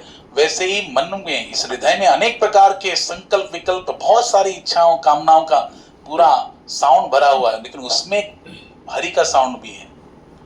लेकिन उसको सुनने के लिए क्या चाहिए, बोलो कौन सा चैनल चाहिए, भक्ति चैनल चाहिए। कौन सा चैनल चाहिए, भक्ति चैनल पे आप जब फ्रीक्वेंसी सेट करोगे तब जाके वो हरि का साउंड आपको सुनाई देगा। हाँ, जबकि वो यहीं पे है। इसलिए भगवान दो कार्य करते, साक्षी भी है हमारे हर कर्म के, दूसरा गाइड भी करता है, समझे कि नहीं। इसलिए कहा गया मत्त स्मृतिर ज्ञानम अपोहनम च, ज्ञान प्रदान करने वाले भी हरि है। इसलिए ऋषभदेव भगवान यहाँ पर क्या कर रहे हैं, ऋषभदेव भगवान पूरी तरह किसी सिद्धियों के लालच में नहीं पड़ते, क्योंकि वो जानते हैं, क्योंकि धीरे धीरे सिद्धियां क्या करेंगी, ये शरीर के जो इच्छाएं हैं उनको पुनश्च जागृत कर देंगी, मान सम्मान बड़ाई इसके चक्कर में पड़ जाएंगे। तो भगवान का भजन तो रह जाएगा एक साइड, और मान बड़ाई कीर्ति में फंस जाएंगे, फिर माया के चक्कर में फंस जाएंगे। इसलिए महात्मा लोग हमेशा सजग रहते हैं, वो जगत के जितने भी जो सुख सुविधाएं हैं उनसे दरकिनार कर लेते हैं, जितना दुख सहन कर सकते हैं, कष्ट सहन कर सकते हैं। प्रभुपाद जी एक जगह बताते कि मनुष्य जीवन किस लिए मिला, तपस्या करने के लिए। हम जितना तप करेंगे उतना हमारा क्या होगा, तेज बढ़ेगा, आध्यात्मिक तेज बढ़ेगा। इसलिए ऋषभदेव भगवान भी कह रहे तपो दिव्यम, क्या बोले, तपो दिव्यम, दिव्य तप करने के लिए मनुष्य देह मिला है, और उसी दिव्य तप को कीजिए तब जाके चित्त निर्मल होगा। जब चित्त ने अंतकरण चतुष्टय बोलते हैं, ध्यान से सुनिए, अंतकरण चतुष्टय यानी चार चीजों से अंतकरण बनता है। कौन सा, मन, बुद्धि, चित्त और अहंकार, इसे कहते हैं अंतकरण चतुष्टय। और इन चारों को भी पवित्र करने के लिए, निर्मल करने के लिए इनको भगवान से जोड़ना आवश्यक है। जब तक भगवान से नहीं जोड़ोगे, इसलिए देखो भगवान ने गीता में कहा, दो जगह कहा, 90वें अध्याय के 34वें श्लोक में भी कहा, 18वें अध्याय के 65वें श्लोक में भी कहा, मनमना भव मद्भक्तो मत्याजी माम नमस्कुरु मामि वेश्यसि युक्तैव आत्मानं मत्परायण। गीता के 90वें अध्याय का 34वां श्लोक है। मनमना भव मद्भक्तो मत्याजी माम नमस्कुरु मामि वेश्यसि सत्यन्ते प्रतिजाने प्रियोऽसि में, गीता के 18वें अध्याय का 65वां श्लोक है। और वही चित्त के विषय में कह रहे हैं। अच्छा, भगवान ने उसी मुझे लगता है 12वें या 9वें अध्याय का श्लोक है, 12वें अध्याय का श्लोक है, संतुष्ट सततम योगी, क्या बोलते, संतुष्टम सततम योगी यतात्मा दृढ़ निश्चय मय्यर्पित मनोबुद्धिर यो मद भक्त समित। जो अपने मन को और बुद्धि को मुझ में समर्पित करता है वो मुझे अत्यंत प्रिय है, वो भक्त मुझे समय प्रिय, यो मद भक्त समय प्रिय, वो भक्त मेरा मुझे अत्यंत प्रिय है। वही 12वें अध्याय में भक्ति योग में भगवान कहते हैं मय्येव मनाधस्तु मयि बुद्धिम निवेश निवशिष्यसि मय्येवातोर्ध्वं न संशय। भगवान खुद कह रहे मुझ में अपने मन को और बुद्धि को लगाओ। तो बताओ ठाकुर जी मांग रहे हैं कि नहीं मांग रहे, उसी से पवित्र होगी मन और बुद्धि। अच्छा, चित्त कैसे ये होगा, चित्त कैसे निर्मल होगा, देखो भागवत में आओ 6ठे स्कंद में यमराज जी स्वयं कह रहे अपने यमदूतों से, चेतच्च न स्मरति तच्चरणारविंदम।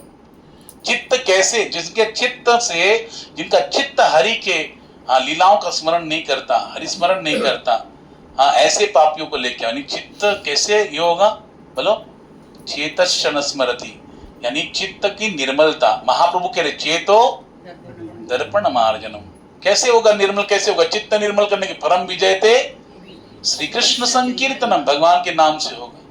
और अहंकार कैसे ये होगा, निर्मल होगा। अहंकार कैसा है बोलो, देखो व्यर्थ का हम अहंकार करते हैं। ठाकुर जी ने गीता में कहा 3 अध्याय में, प्रकृति क्रियमाणानि गुणे कर्माणि सर्वशः अहंकार विमूढ़ आत्मा कर्ता मिति मन्यते। अहंकारी जीव भगवान कहते विशेष मूर्ख है वो, क्यों? क्योंकि वो अपने आप को कर्ता मानकर कहता कि मैं कर रहा हूं इसलिए हो रहा है, जबकि भगवान कह रहे प्रकृति के 3 गुणों के द्वारा ये कार्य करने के लिए उसे बाध्य किया जाता है। हम लोग नहीं कर रहे हैं, हमको बाध्य किया जा रहा है। जो गुण प्रधान होता है उसी गुण के अधीन होकर हम लोग कर्म करने के लिए बाध्य है। अभी सत्व गुण प्रधान है हमारे अंदर, तीनों गुण हमारे अंदर विद्यमान। ध्यान से सुनिए आप लोग, माया कैसे कार्य करती है। जो दुर्गा देवी है कौन है? सृष्टि स्थिति प्रलय साधन शक्ति रेखा, छाएव यस्य भुवनानि विभरति दुर्गा, इच्छानुरूपमपि यस्य च चेष्टते सा, गोविंदमादि पुरुषम तमहम भजामि। भगवान ने खुद को क्या दिया है? बल दिया है, सामर्थ्य दिया है। वो है सृष्टि स्थिति प्रलय साधन शक्ति रेखा, छाएव यस्य भुवनानि विभरति दुर्गा। वो दुर्गा माता कैसे करती है? वो अधिष्ठात्री देवी इस देवी धाम की, इसलिए इसको कहते देवी धाम। गोलोक नाम निज धाम नितले च तस्य, देवी महेश हरिधाम सुतेषु तेषु, ते ते प्रभाव निचया विहिताश्चयेन, गोविंदमादि पुरुषम तमहम। इसको देवी धाम कहा भगवान ने, क्यों? क्योंकि इसके अधिष्ठात्री देवी कौन है? दुर्गा मैया। और दुर्गा मैया के पास कैसे कार्य करती है? वो माया है। वो कैसे करती है? 3 उनके त्रिशूल के 3 पात है ना, वो क्या है? सत्वगुण रजोगुण और उसी के द्वारा सृष्टि करती है। भगवान ने कहा मया दक्षेण प्रकृति सुयते सचराचरम हेतु नानेन कौन्तेय जगद्दी परिवर्तते। मेरी अध्यक्षता में ये माया प्रकृति क्या करती है? चर और अचर दोनों प्राणियों को निर्माण। जो चर यानी क्या? चलने वाले, हिलने वाले, हम सब हिल रहे कि नहीं। और अचल यानी वृक्ष पर्वत जो है वो अचल है, इन सारी सृष्टि को निर्माण करती। तो कैसे क्या करती है? तो ये 3 गुण विद्यमान है सृष्टि में, 3 गुण विद्यमान है समस्त जीवों में। कौन? सत्व रज और तमो। गीता में भगवान ने कहा कभी सत्व गुण प्रधान होता है, रजोगुण तमोगुण का प्रभाव कम होता है। कभी रजोगुण प्रधान हो जाता है, प्रभाव बढ़ता है, सत्व तमोगुण का प्रभाव कम होता है। कभी तमोगुण बढ़ जाता है, सत्व गुण रजोगुण कम हो जाता है। यानी जो गुण बढ़ता है उसी के अधीन हम लोग कर्म करने के लिए बाध्य हो जाते। अभी सत्वगुण वृद्धिंगत है, इसलिए बैठ के भागवत सुन रहे। जैसे महाप्रसाद गोविंद होगा, रजोगुण आ जाएगा। आपने देखा होगा, साइंस में पढ़ा है, जलचर प्राणी, स्थलचर प्राणी, एक होते उभयचर प्राणी। मगर हो गया, कछुआ हो गया, है ना, सांप हो गया। ये लोग क्या है? जमीन पे भी रहते हैं, जल में भी रहते हैं। मछली बाहर रहती है क्या? वो जल में रहती है। अच्छा, घोड़ा बाकी की जो है पशु वो बाहर रहते हैं, स्थल में रहते हैं। लेकिन मगर, कछुआ, ये लोग जमीन पे भी रहते हैं, अंदर भी रहते हैं। उनको उभयचर प्राणी कहते हैं। समझे कि नहीं? तो रजोगुण क्या है? रजोगुण में आदमी कैसा होता है? पूरा संसार के कार्य में पूरा लिप्त होता है, उसमें आकर्षित होता है। तमोगुण मतलब एकदम निंदनीय कार्य में लगा रहता है, घोर तमावेला में, तमोगुण की अवस्था में। तो जो अवस्था आपकी प्रधान होगी, सत्वगुण प्रधान है, इसलिए भगवान की भक्ति, नाम, भजन, यात्रा, तीर्थाटन सब अच्छा लगता है। लेकिन जैसे रजोगुण आ जाएगा, खाएंगे वैसे रजोगुण आ जाएगा, फिर संसार का जो ऑपुलेंस है, सुख सुविधाएं, वो अच्छी लगने लगेंगी। लेकिन जैसे तमोगुण आएगा वैसे घोर तमावेला, यानी फिर आलस, प्रमाद, निद्रा, ये सब प्रकट होते कि नहीं? ये कभी होते हैं। रात को जो आलस, निद्रा, प्रमाद आता है, किस कारण? कौन सा गुण प्रधान होता है? रात तमोगुण प्रधान होता है। तो सत्वगुण रजोगुण कहाँ गया? घूमने गए। हाँ, वो भी सो गए, है कि नहीं? तो जो बताइए, तो हम लोग कर रहे हैं क्या? भगवान गीता की 3 अध्याय में कोई नहीं कर, तुम नहीं कर रहे हो। अहंकारी विशेष मूर्ख जीव कहता है कि मैं कर रहा हूं, कर्ताहमिति मन्यते, कर्ता मैं हूं। नहीं, तुम तो अधीन हो गुणों के, और गुण माया के, माया कृष्ण के। तो बताओ, हम मायाधीन है, कृष्ण मायाधीश है। समझे कि नहीं? तो करने वाला कौन है? भगवान इनडायरेक्टली करता है, लेकिन हम जीवों को भगवान करते हैं, हाँ, आगे रखते हैं। तो यहां पर देखो, महात्मा लोग उस भाव में सदैव स्थित रहते हैं। वो जानते हैं कि हम तो केवल क्या इंस्ट्रूमेंट है, हम केवल कठपुतली है, नचाने वाले तो ठाकुर जी। श्रीमद् भगवत गीता की एक पिक्चर है जिसमें दिखाया गया, जैसे कठपुतली होती है ना, जो कठपुतली वाला कैसे करता है, वो रस्सी के द्वारा नचाता है कठपुतलियों को। वैसे माया क्या करती है, 3 गुणों की रस्सी है, सत्वगुण, रजोगुण, तमोगुण, उसमें हमको नचाती रहती है, और वैसे नाचते रहते हैं हम लोग। और हम लोग सोचते हैं मैं कर रहा हूं इसलिए हो रहा है कि नहीं? बूढ़ी अम्मा सोचती कि मैं कर रही हूं तो इसलिए हो रही, मैं नहीं रहूंगी तो ये पोते को कौन संभालेगी। और सब लोग सोचते तू मरेगी तो अच्छा है कि उसके जो बिस्कुट वही चुरा के तू खाती तो हाँ, बूढ़ा व्यक्ति सोचता है मैं जब तक नातिनी का शादी नहीं होगा मैं सांस नहीं छोड़ूंगी, मरूंगी नहीं। और घर के लोग बोलते हैं कि कभी ये मरेगी तब इसकी शादी करेंगे। बताओ क्या क्या कैसी हमारी अवस्थाएं हैं। इसलिए बहुत दुर्लभ है, बहुत दुर्लभ है। हम लोग अपने मनुष्य जीवन के तत्व को जब तक दृढ़ता से नहीं समझेंगे, उस रहस्य को नहीं समझेंगे, सत्संग के माध्यम से, भागवत के माध्यम से, तब तक हमको समझ में नहीं आएगा। इसलिए शास्त्र की परिप्रेक्ष्य में देखना चाहिए, शास्त्र की दृष्टि से देखना चाहिए। इसलिए भगवान ने गीता में कहा 16 अध्याय में, यह शास्त्र विधि मृत्युज वर्तते कामकार न सिद्धिम वाप्नोति न सुखम न पराम गतिम।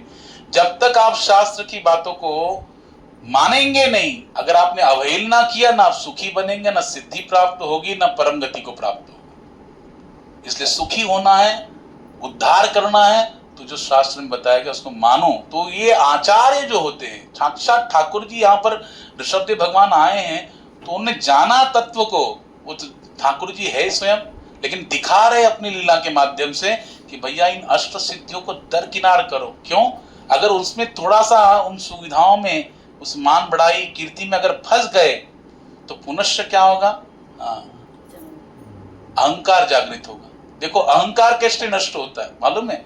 भक्ति में भी अहंकार की आवश्यकता है। जैसे मैंने कहा था पिछली बार, आसक्ति भी आवश्यक है, वैसे अहंकार भी आवश्यक है। भक्ति में क्या है अहंकार? बोलो कि मैं कृष्ण का दास हूं, मैं भगवान का दास हूं, ये भी एक अहंकार है कि नहीं? लेकिन ये अहंकार हमारे लिए क्या है बोलो? फायदेमंद है, हमारा नुकसान नहीं करेगा। वैसे ऋषभदेव भगवान यहाँ पर उस अवस्था में दृढ़ है, इतनी अवस्था में दृढ़ है। आखिर में यहाँ पे वर्णन किया गया कि दक्षिण भारत के कर्नाट प्रांत से गुजरे और वहां पर एक गहन वन था, कुटकाचल नाम का क्षेत्र है दक्षिण भारत में। उसके निकट से गहन वन में प्रवेश किया और अपने मुख में पत्थर भरकर, अपने मुख में क्या भर दिए? पत्थर भर के पागल व्यक्ति के समान वो वहां रहने लगे ऋषभदेव भगवान। उस समय क्या हुआ? उस समय बांस होता है ना जंगल में, उस बांस के घर्षण से क्या होगी? अग्नि प्रज्वलित हुई, वन में आग लग गई। और उसी अग्नि में, वायु के प्रभाव से अग्नि ने प्रचंड रूप धारण कर लिया और संपूर्ण वन के साथ भगवान ऋषभदेव के शरीर को भी भस्मीभूत कर दिया। अच्छा, जो कोंक, वेंक और कूटक के राजा अरहत, एक नाम थे, अरहत नाम के राजा थे, और उस अरहत नाम के राजा ने भगवान ऋषभदेव के कार्यकलापों का वर्णन सुना, देखा नहीं, सुना, तो उन्होंने उनकी नकल करते हुए एक नए धर्म का आरंभ किया। उनका क्या किया? नकल करते हुए नए धर्म का आरंभ किया। कलयुग का लाभ उठाते हुए इस भ्रमित राजा ने, अरहत राजा ने वैदिक सिद्धांतों का परित्याग कर दी और इस सिद्धांतों के विरुद्ध जैन धर्म की स्थापना की। जो जैन धर्म है उसमें 24 तीर्थंकर है। कितने? 24। और उसमें से प्रथम तीर्थंकर है भगवान ऋषभदेव। अगर आप जानेंगे ना जैन धर्म को, तो उसमें प्रथम तीर्थंकर किसके मानते हैं? भगवान ऋषभदेव को मानते हैं। तो इस प्रकार से जैन धर्म की क्या होगी? स्थापना हुई। तो ये ऋषभदेव भगवान का चरित्र है जहां पर उन्होंने पूरा अपने आप को वैराग्य के उच्च स्तर पर स्थापित करके पूरा भगवत समर्पित हो गए, दिखा दिया कैसे वैराग्य, तीव्र वैराग्य होना चाहिए।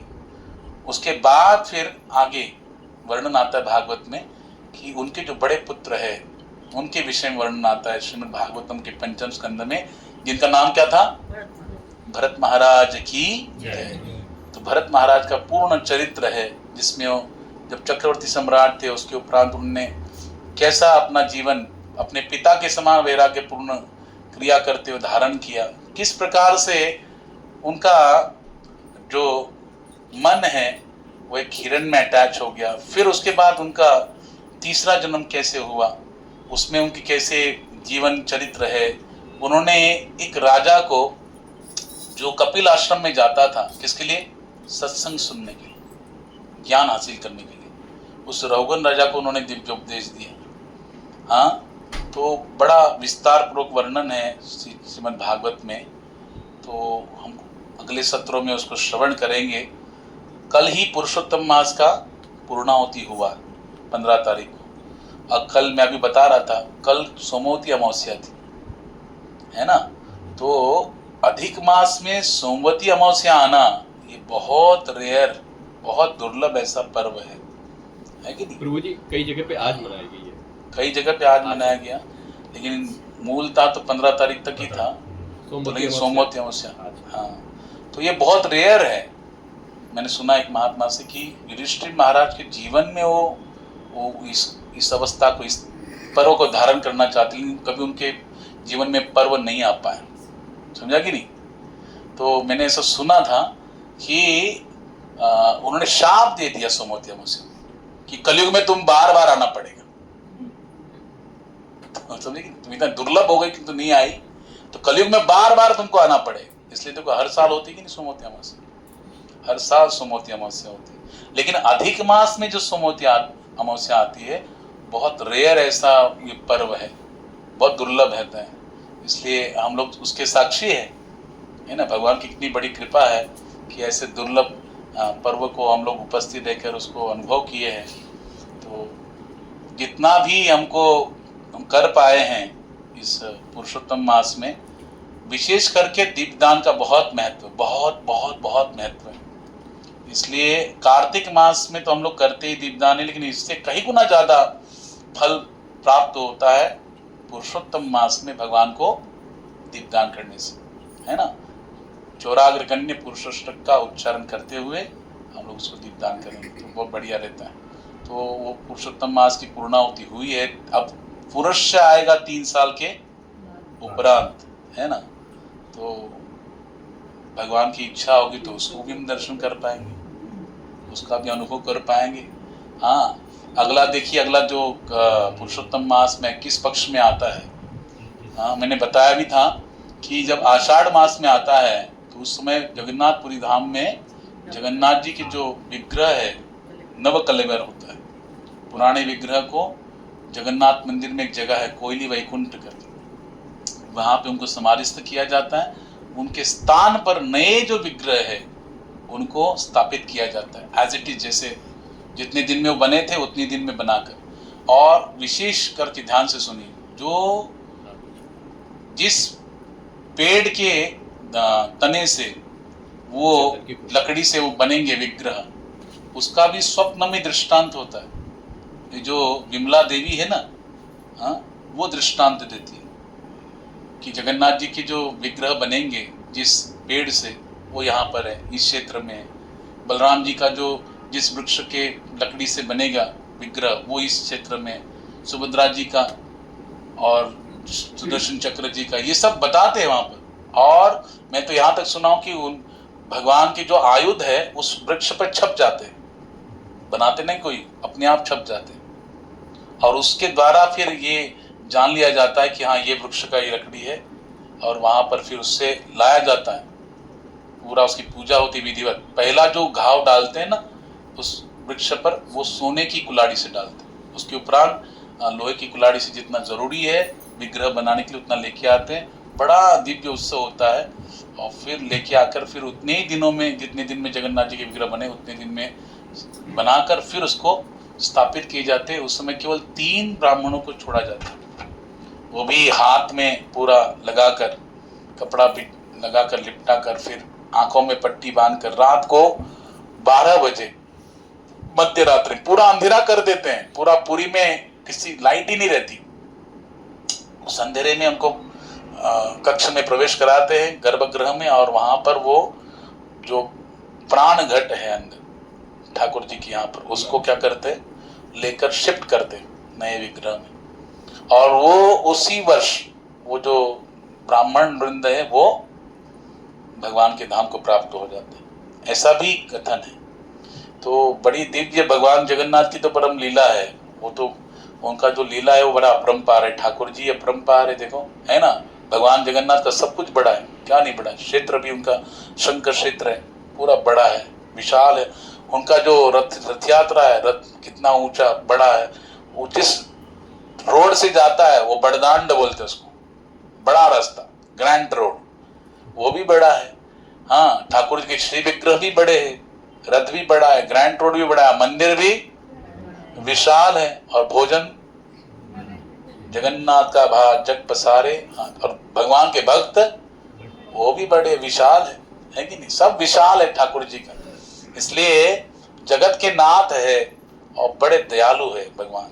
देखो कितने दयालु है भगवान। देखो कि जब उनके मंदिर में प्रवेश नहीं कर सकता, साल में एक बार रथ में आरूढ़ को सबको दर्शन देते। अच्छा, जो नहीं कर सकता बाहर पूर्व द्वार में देखो, सिंह द्वार जो कहते हैं, हाँ, वहां से आप देख, जैसे पट ये दरवाजा खुलता है तो आप देखेंगे ये साइड में है ना, यानी हमारे हम जैसे ऐसे देख रहे हैं तो राइट साइड में ठाकुर जी का एक छोटा सा टेम्पल है, देखा कि नहीं। हाँ, उसे बोलते पतित पावन जगन्नाथ। दूर से भी कोई बाहर से भी जो प्रवेश नहीं कर सकता है, वो बाहर से भी जगन्नाथ के दर्शन कर सकता है। भगवान कितने कृपालु। हाँ, आज भी इतनी परंपराएं हैं, परंपरा को बहुत फॉलो करते हैं ये लोग। आज भी किसी यवन को अंदर प्रवेश नहीं है, किसी क्रिश्चियन को अंदर प्रवेश नहीं है, समझे कि नहीं। चाहे वो इंडियन एकदम गोरा गोरा होगा, फॉरेनर जैसा इतना, उसको भी हटा देंगे, समझे कि नहीं, उसको भी रोक देंगे। तो वो कितने दयालु है। आप देखो नामाचार्य हरिदास ठाकुर कौन से कुल में पैदा हुए। हाँ, तभी वो प्रवेश नहीं किए। वो शिखर दर्शन करते थे जगन्नाथ भगवान के, नील चक्र का दर्शन करते थे। और स्वयं चैतन्य महाप्रभु उनके लिए रोज भगवान का महाप्रसाद लेके आते थे। चैतन्य महाप्रभु स्वयं आते थे। तो इतना परंपराओं का पालन है। उनका पंचांगी पूरा अलग है। ठाकुर जी हम लोग जैसे अन्य मंदिरों में देखते हैं भगवान का मंगल आरती का टाइम फिक्स रहता है, शयन का टाइम फिक्स रहता है, वैसे जगन्नाथ जी कुछ भी नहीं है। उनका पंचांग है, बस उसी को फॉलो करके भगवान का सब कुछ विधि पूर्वक होता है। अच्छा, दिन में भगवान का श्रृंगार होता है, वहां तो रात में प्रवेश श्रृंगार होता है पूरा फूलों का। भगवान का पूरा शरीर फूलों से सजाया जाता है। हाँ, दिव्य श्रृंगार होता है। और भगवान को सबसे प्रिय क्या है, हाँ, कौन सा है। जयदेव गोस्वामी पाद लिखित जो है गीत गोविंद।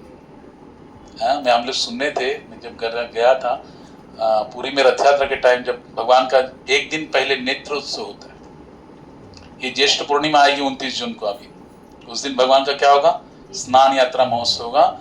उस दिन भगवान को विशेष वेश धारण कराया जाता है, उसका नाम है गजवेश, गणपति का वेश है ना। ठाकुर जी को धारण कराया जाता है और उसके उपरांत पूरा अल्टर बंद कर देते गर्भगृह 15 दिन के लिए। उस समय जो दर्शन होता है वो अलारनाथ में होता है। इसलिए आप जाएंगे, चैतन्य महाप्रभु स्वयं प्रणाम किए, महाप्रभु के प्रणाम करने मात्र से वो सारा जो पत्थर है वो भी क्या हो गया, द्रवीभूत हो गया, द्रवित हो गया, उस पर छप गए महाप्रभु के अंग प्रत्यंग। तो वहां दर्शन होता है, 15 दिन वहां पे बंद होता है। फिर रथ यात्रा के पूर्व नेत्रोत्सव होता है, एक दिन पहले खुलता है दर्शन। तो इतनी भीड़ होती है, इतनी भीड़ होती है। ठाकुर जी अंदर रहते हैं, भगवान का केवल आंख दिखती है, इतने बड़े बड़े नेत्र हैं ठाकुर जी के।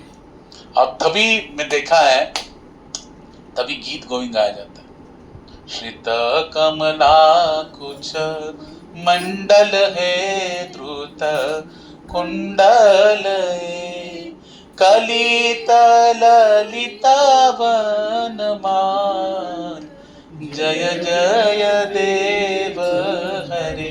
राधे कृष्ण हरि गोविंद गोपाल, हरे यशोधादुलाल, जय जय देव हरे। ये गाना गाते पूरा गीत गोविंद का भजन है, जयदेव गोस्वामी द्वारा रचित। वो उसको ठाकुर जी को सुनाया जाता है। और गीत गोविंद अष्टपदी है, वो भी उनको गायन करके सुनाया जाता है। हाँ, धीर समीरे यमुना तीरे वसति वने वनमाली, धीर समीरे यमुना तीरे वसति वने वनमाली, वसति वने वनमाली, वसति वने वनमाली। गोपी पिन पयोधर मरदन, गोपी पिन पयोधर मरदन, चंचल कर युगशाली, वसति वने वनमाली, वसति वने वनमाली। श्री जयदेव गोस्वामी पाद ने इसमें वृंदावन के पूरे चरित्र का वर्णन किया है, वहाँ की वातावरण का, हाँ, गोपियों के भाव का। तो उसमें निरूपण है तो भगवान को बड़ा सुंदर लगता है, बड़ा प्रिय लगता है। भगवान उसको सुनने के लिए साक्षात आते हैं। ये अष्टपदी गीत गोविंद की तो बड़ा प्रिय है भगवान का वो धाम, भगवान की पूरी लीलाएं। हाँ, तो ऐसे धाम में देखो 4 युग है, सतयुग, त्रेता, द्वापर, कलयुग। सतयुग के लिए कौन सा धाम है? बद्रीनाथ। त्रेता के लिए रामेश्वरम, द्वापर के लिए द्वारिका, और कलयुग के लिए जगन्नाथपुरी धाम की। हाँ, जगन्नाथपुरी धाम, इसलिए जगन्नाथ कलयुग के देवता है, समझे। इनके धाम की यात्रा करनी चाहिए। रथ यात्रा आषाढ़ मास में आएगी द्वितीया के दिन, और फिर एकादशी में पंढरपुर की यात्रा होती है।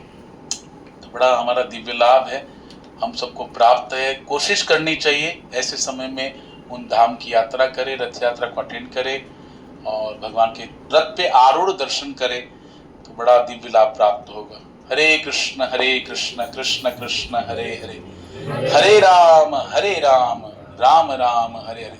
जय